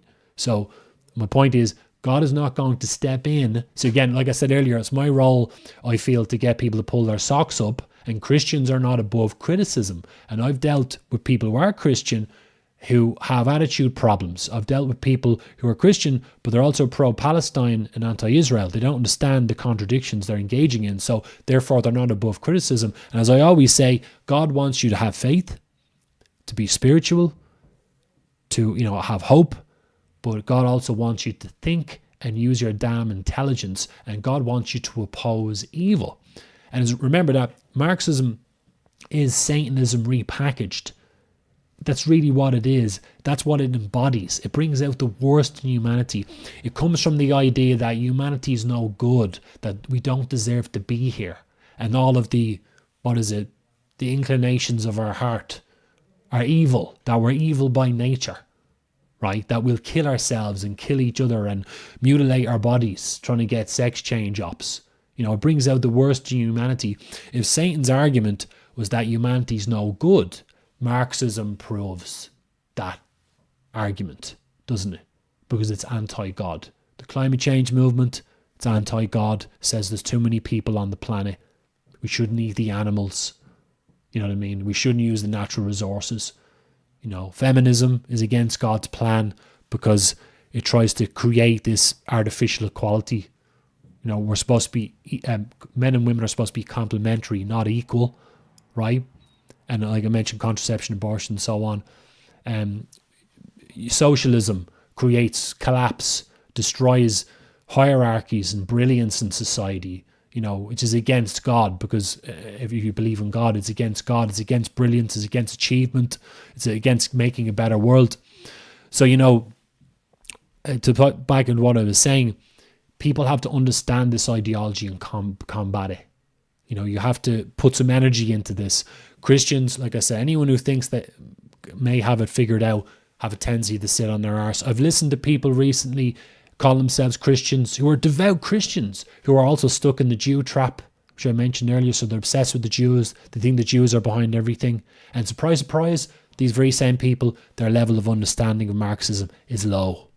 And in fact, they're supporting Marxism in some ways. So they say they're a Christian, but they're engaging in anti-Christ mentality in some of their beliefs. They might be on the ball with a lot of things, but also not on the ball in other ways. So I'd highly recommend, that's my advice, because it's Christmas, that's some advice to Christians in particular. You know, we all know that, say, Judaism and gets a lot of stick, like for the reasons I mentioned, and Islam obviously as well gets a lot of criticism. Christianity gets attacked as well. So I'm not doing that, but this is not an attack. This is just some constructive criticism for Christians out there. I wish people invested as much energy into understanding Marxism as you know, being Christian, having faith, and so on.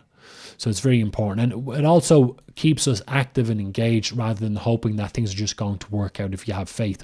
So it's important that you take action according to your conscience level. But I'll just before I wrap up here shortly, I'll just look at a few more of your posts. Oh, I thought the camera was doing the chat, just the damn curtain. That's because I keep bumping off it. Shit. You know, actually, I'm sorry for not waffling here for a minute, because I didn't get a chance to look at how things are looking and stuff. The lighting is shitty. The lighting's shit, and I didn't brush my teeth. Fucking sorry about that. Not sorry about the stubble, though. I don't care. So just read some of the comments here. Nice one, Kieran. Appreciate that, man. Thank you very much. I appreciate that. You're very good.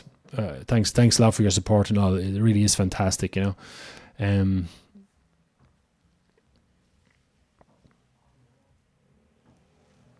Okay, interesting point about Yana. Yeah, the universities, well, you know, in my opinion, how do we sorry, anyone watching on X, the comment there about the universities, the comment is, how do we tackle this brainwashing in the universities?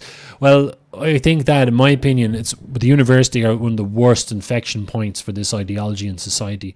They're literally a conveyor belt for these brainwashed activists, retard factories, or as the American podcaster Tom Woods called them, socialist indoctrination camps. And excuse me, gas.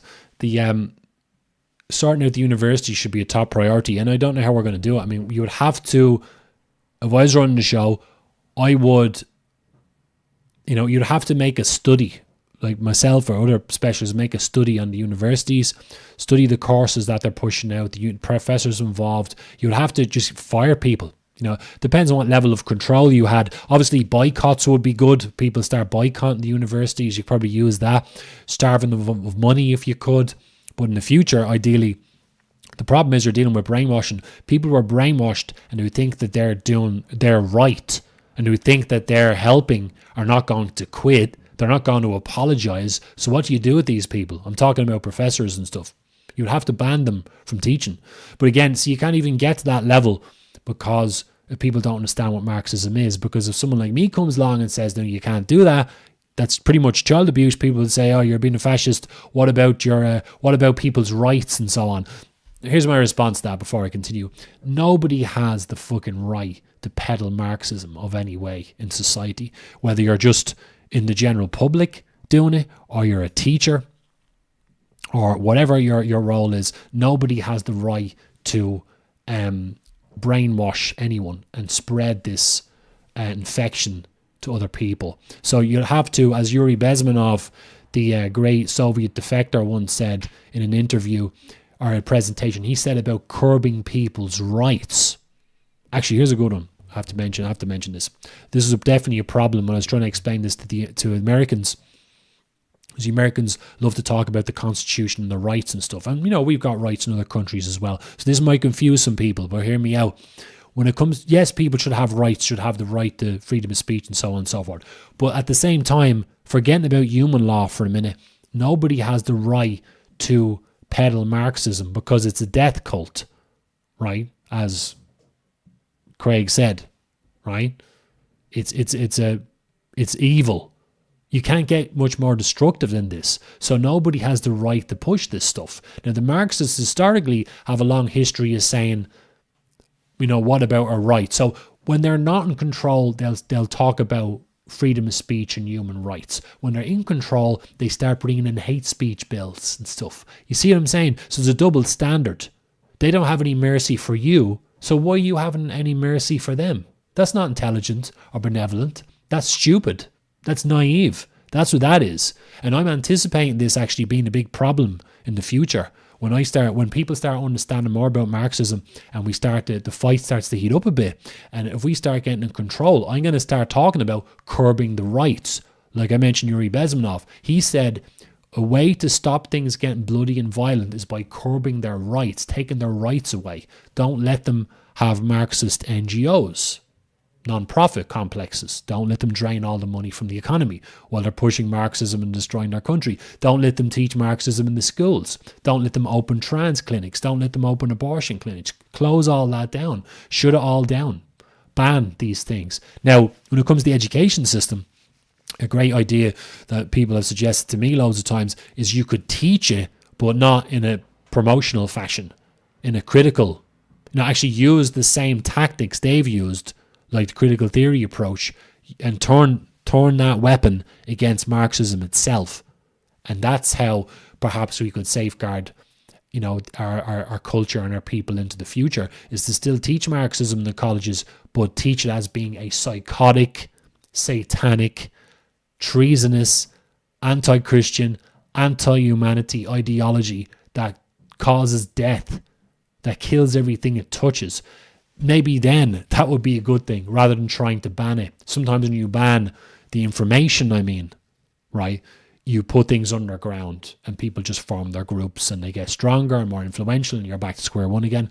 Another way of doing it is to progressively educate this out of the culture through raising the consciousness and raising the understanding. But we can't get to that level unless people understand how toxic this is, which is where my work comes in and other people's work comes in. It assigns blame on this ideology where we should assign it.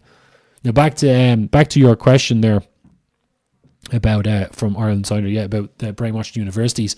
You would have to take their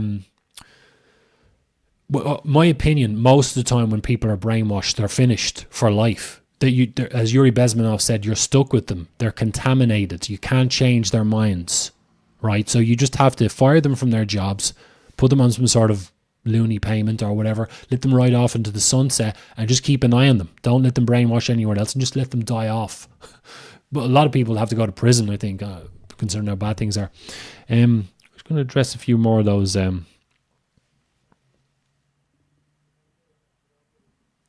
Yeah, good point, Karen. Yeah, this is so big. This is a big, such a big subject, we have to, how do we square this circle? It's the most important subject in the world, but yeah, it's huge and potentially complex, but we have to keep it short and simple.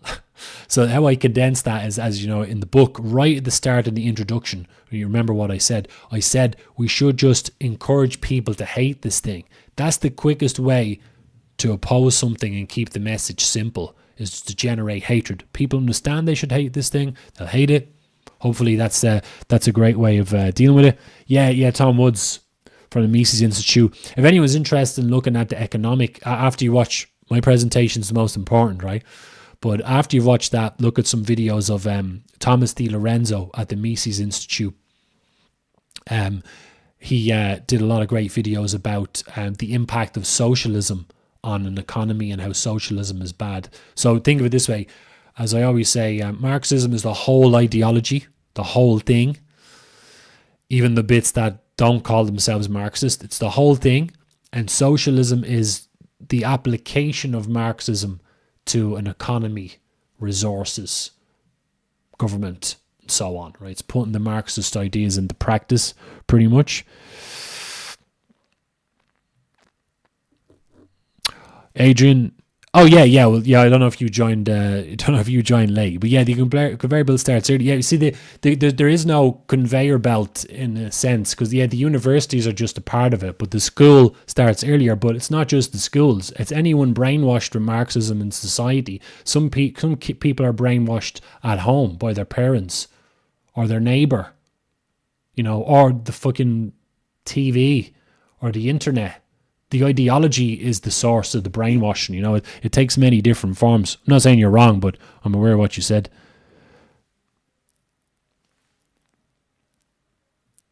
Nice one, man. Ireland's Blue. Thanks for that. I appreciate that. Yeah, thanks for grabbing the book. Nice one, man. Good. I appreciate that. I know it's like not everyone wants to read a book nowadays, but it was originally going to be a documentary. I don't know. I mentioned that in a lot of interviews, but like I didn't fancy sitting on my arse for 50 years doing voiceovers and editing and stuff, especially the way I work. The voiceovers have to be right, so literally would have a numb arse from now till the end of time and nobody to watch it. But I appreciate that. Other authors, there's loads.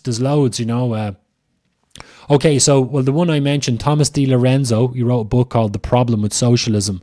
I did have the book. I left it in Malta when I was living there. It's only like 200 pages or something, but it's very good. But he's an economist professor, isn't he? So it just talks about socialism. That's a good one. What other books off the top of my head? One popped into my head recently. It was discussed recently when I was doing that conference with Nyquist, Dr. Jan and John Robin. Was this guy called Anatoly Golitsyn.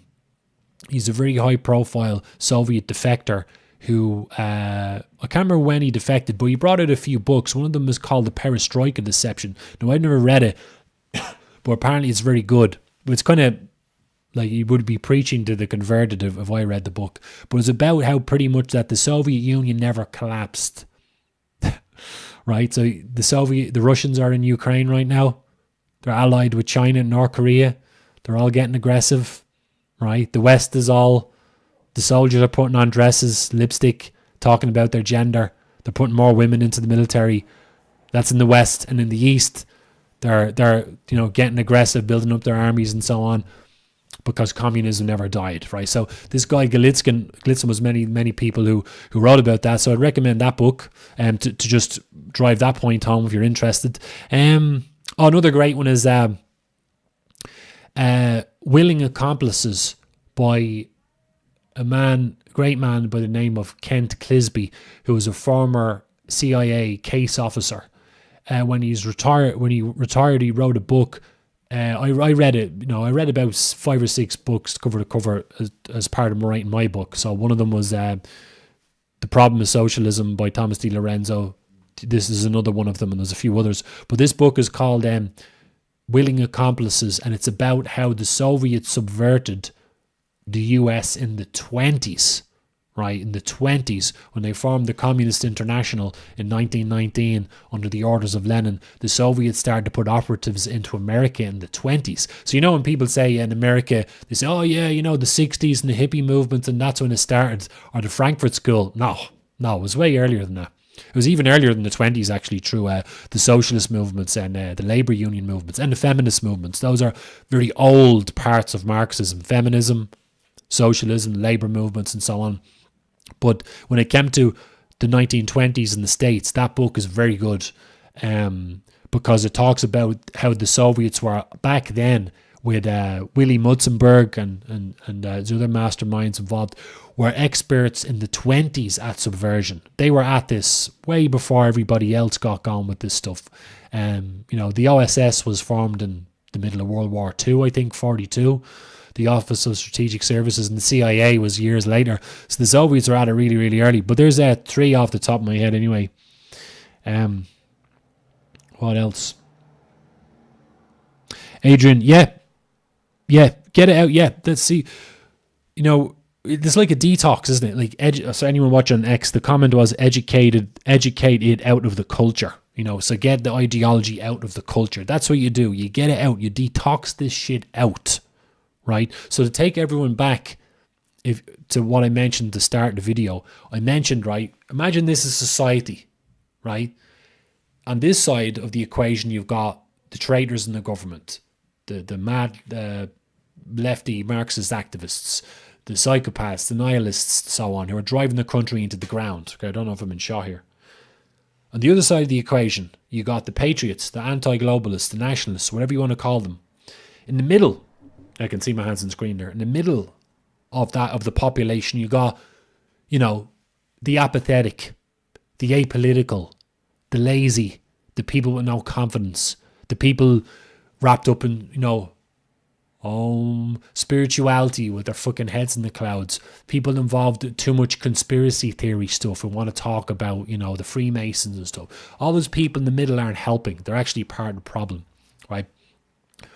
Back in 2018-19, I figured out the math on this. Obviously, logically, you need to get as many people over this side of the equation as you can, right? You want to get that group as big and powerful as possible, which ties into what I was talking about at the start of the video, right? But Marxism is always dragging people that way. Brainwashing is always dragging people over that side, you see, and it's continuing to indoctrinate more people and bring them into the cult. So by changing the culture, I'm not saying, forget about elections and don't worry about that and just dismiss all that. Of course not. But you can't just bang on about elections and politics and ignore this indoctrination problem, ignore the culture. You drag people over to nationalism. And part of it as well is a lot of this comes from, World War II and what happened with the National Socialists and so on, the Nazis and all that. It's kind of put, this image of nationalism in people's heads. And they're afraid to come over. And I think that would be, even without the Marxists in the picture, people would still be afraid to get over to that side of the equation. But when you got the Marxists here, they're calling everyone they can fascist, Nazi, far right. The minute you go against them, they create that fear. There's a lot of people in the middle, in that middle group, who are afraid. They don't have the confidence. They love to speak out. I forget myself sometimes if I'm doing an interview or I'm on a space on the mic or whatever. I forget.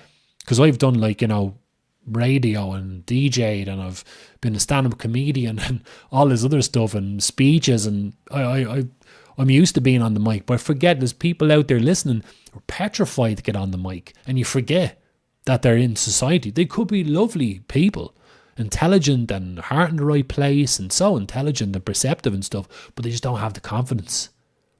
They don't, not just to get on the mic and stuff, they don't have the self-esteem. They don't believe that their opinions have any value.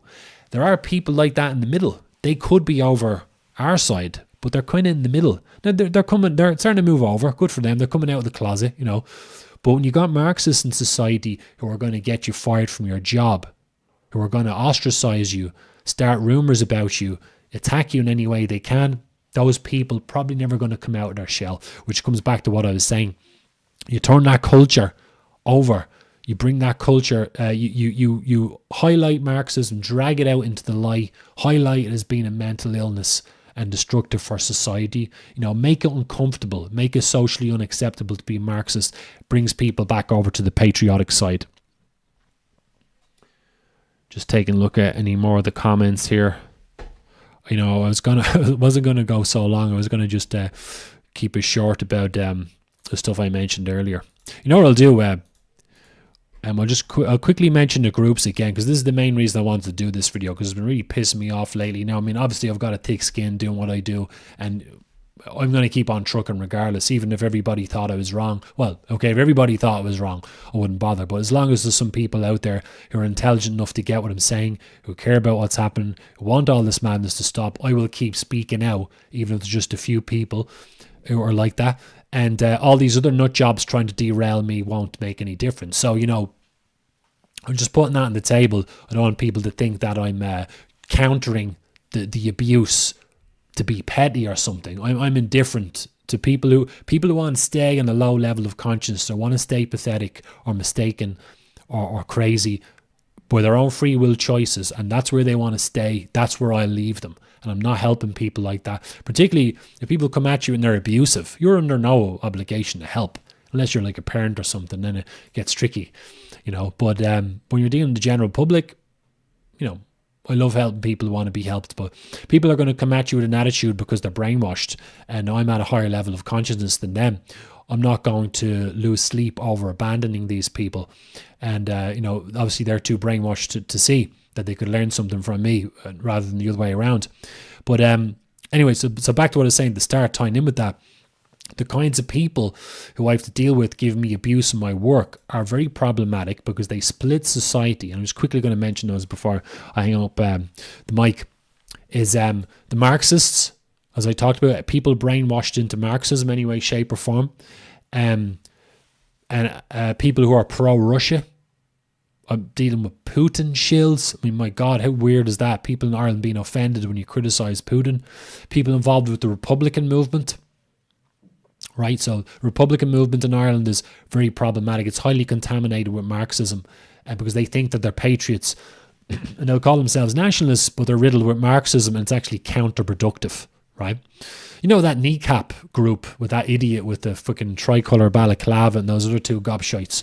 You know what I mean? Like, okay, that's like a farce. It's like a parody almost, but you know, republicanism, right? They're not all like that, but you know what I mean? It's ridiculous. They're Marxists, but maybe they think they're helping.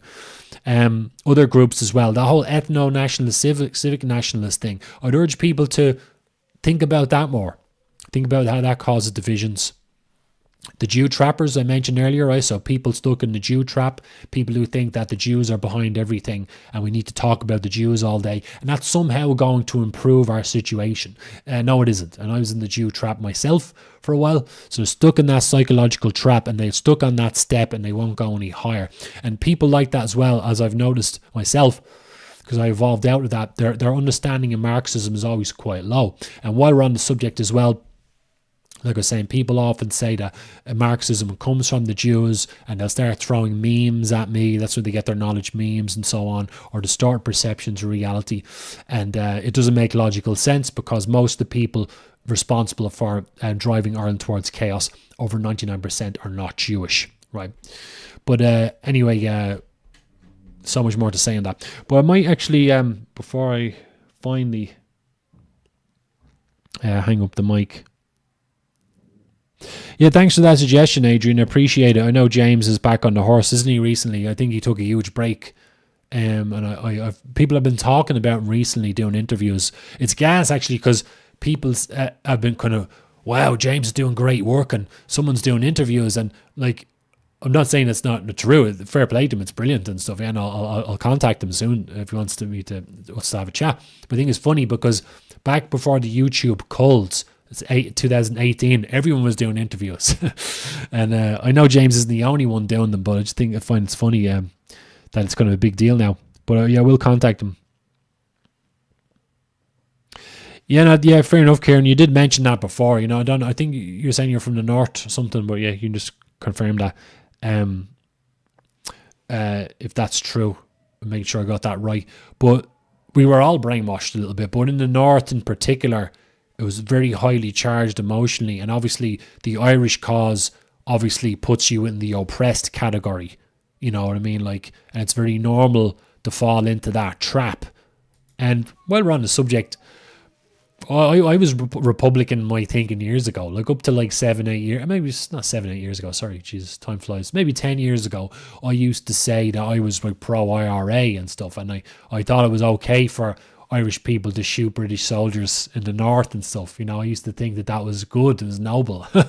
So, and I'm from Dublin, you know, I was brainwashed for that myself, so I get it, I get it. It's really easy to fall into these traps, but now my views have changed. Yeah, I'll keep that in mind, Adrian. I haven't watched any of his shows yet, but I know he's getting good reviews and he's gotten some good guests on, so fair play to him. Yeah, I was thinking you had John Waters on recently. Good old John. John's a super veteran. He's done like 1 billion hours. I've interviewed John just once myself. But yeah, thanks for the suggestion. Before I wrap up, I'm just going to check X. Anything on X? No, okay, yeah. So I'm going to wrap it up, folks. But thank you very much for tuning in. Anyone's been watching. Like I said, don't really stream that much, just there's a few things I wanted to get out my chest. Because really, one of the things I hate is I'm a problem solver.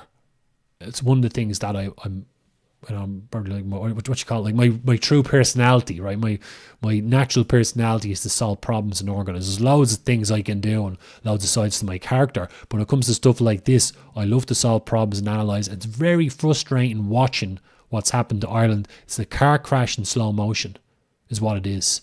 And it's really frustrating listening to the public discourse on X or comments on YouTube or blog posts or videos where people keep making these same mistakes and are actually shooting themselves in the foot. They say they want freedom, they want all this madness to stop, but they're actually sabotaging their own beliefs and their own wishes because of their beliefs and their stances on things. And I mentioned them in the video. So that was the purpose of the video tonight, was to get some of those things off my chest. So anyway, thank you very much, folks. I'm going to leave that there. So just I won't be doing anything else before New Year's. Well, New Year's just a few days away. So I hope you all have a good one. I hope you've all recharged the batteries and all that. And I hope you were approaching the new year with a fresh new mindset. And, we've all evolved a little bit, hopefully. And hopefully, if you didn't catch the earlier part of the video, listen back. I hope you can understand what I was trying to say and help me to solve these problems, because, the time is running out. We don't have time for these divisions and these bullshit and people going in the wrong direction. It's like the chameleon with the eyeballs going in different directions. That's what it's like listening to people try to sort this mess out. It's very frustrating, and I think we should put extra energy into nuking these unconstructive belief systems and just simply marginalizing people, pushing them out of the movement if they're going to engage in stuff that's destructive or counterproductive. So anyway, thank you very much, folks. Thank you for all your support. Follow me on X if you're watching on YouTube. If you're on X, give me a sub on YouTube if you wouldn't mind. And, if you like this video or whatever, please do share it on once it becomes uploaded and so on. Thank you very much, folks. Happy New Year to you, all right? Have a good one, and I will talk to you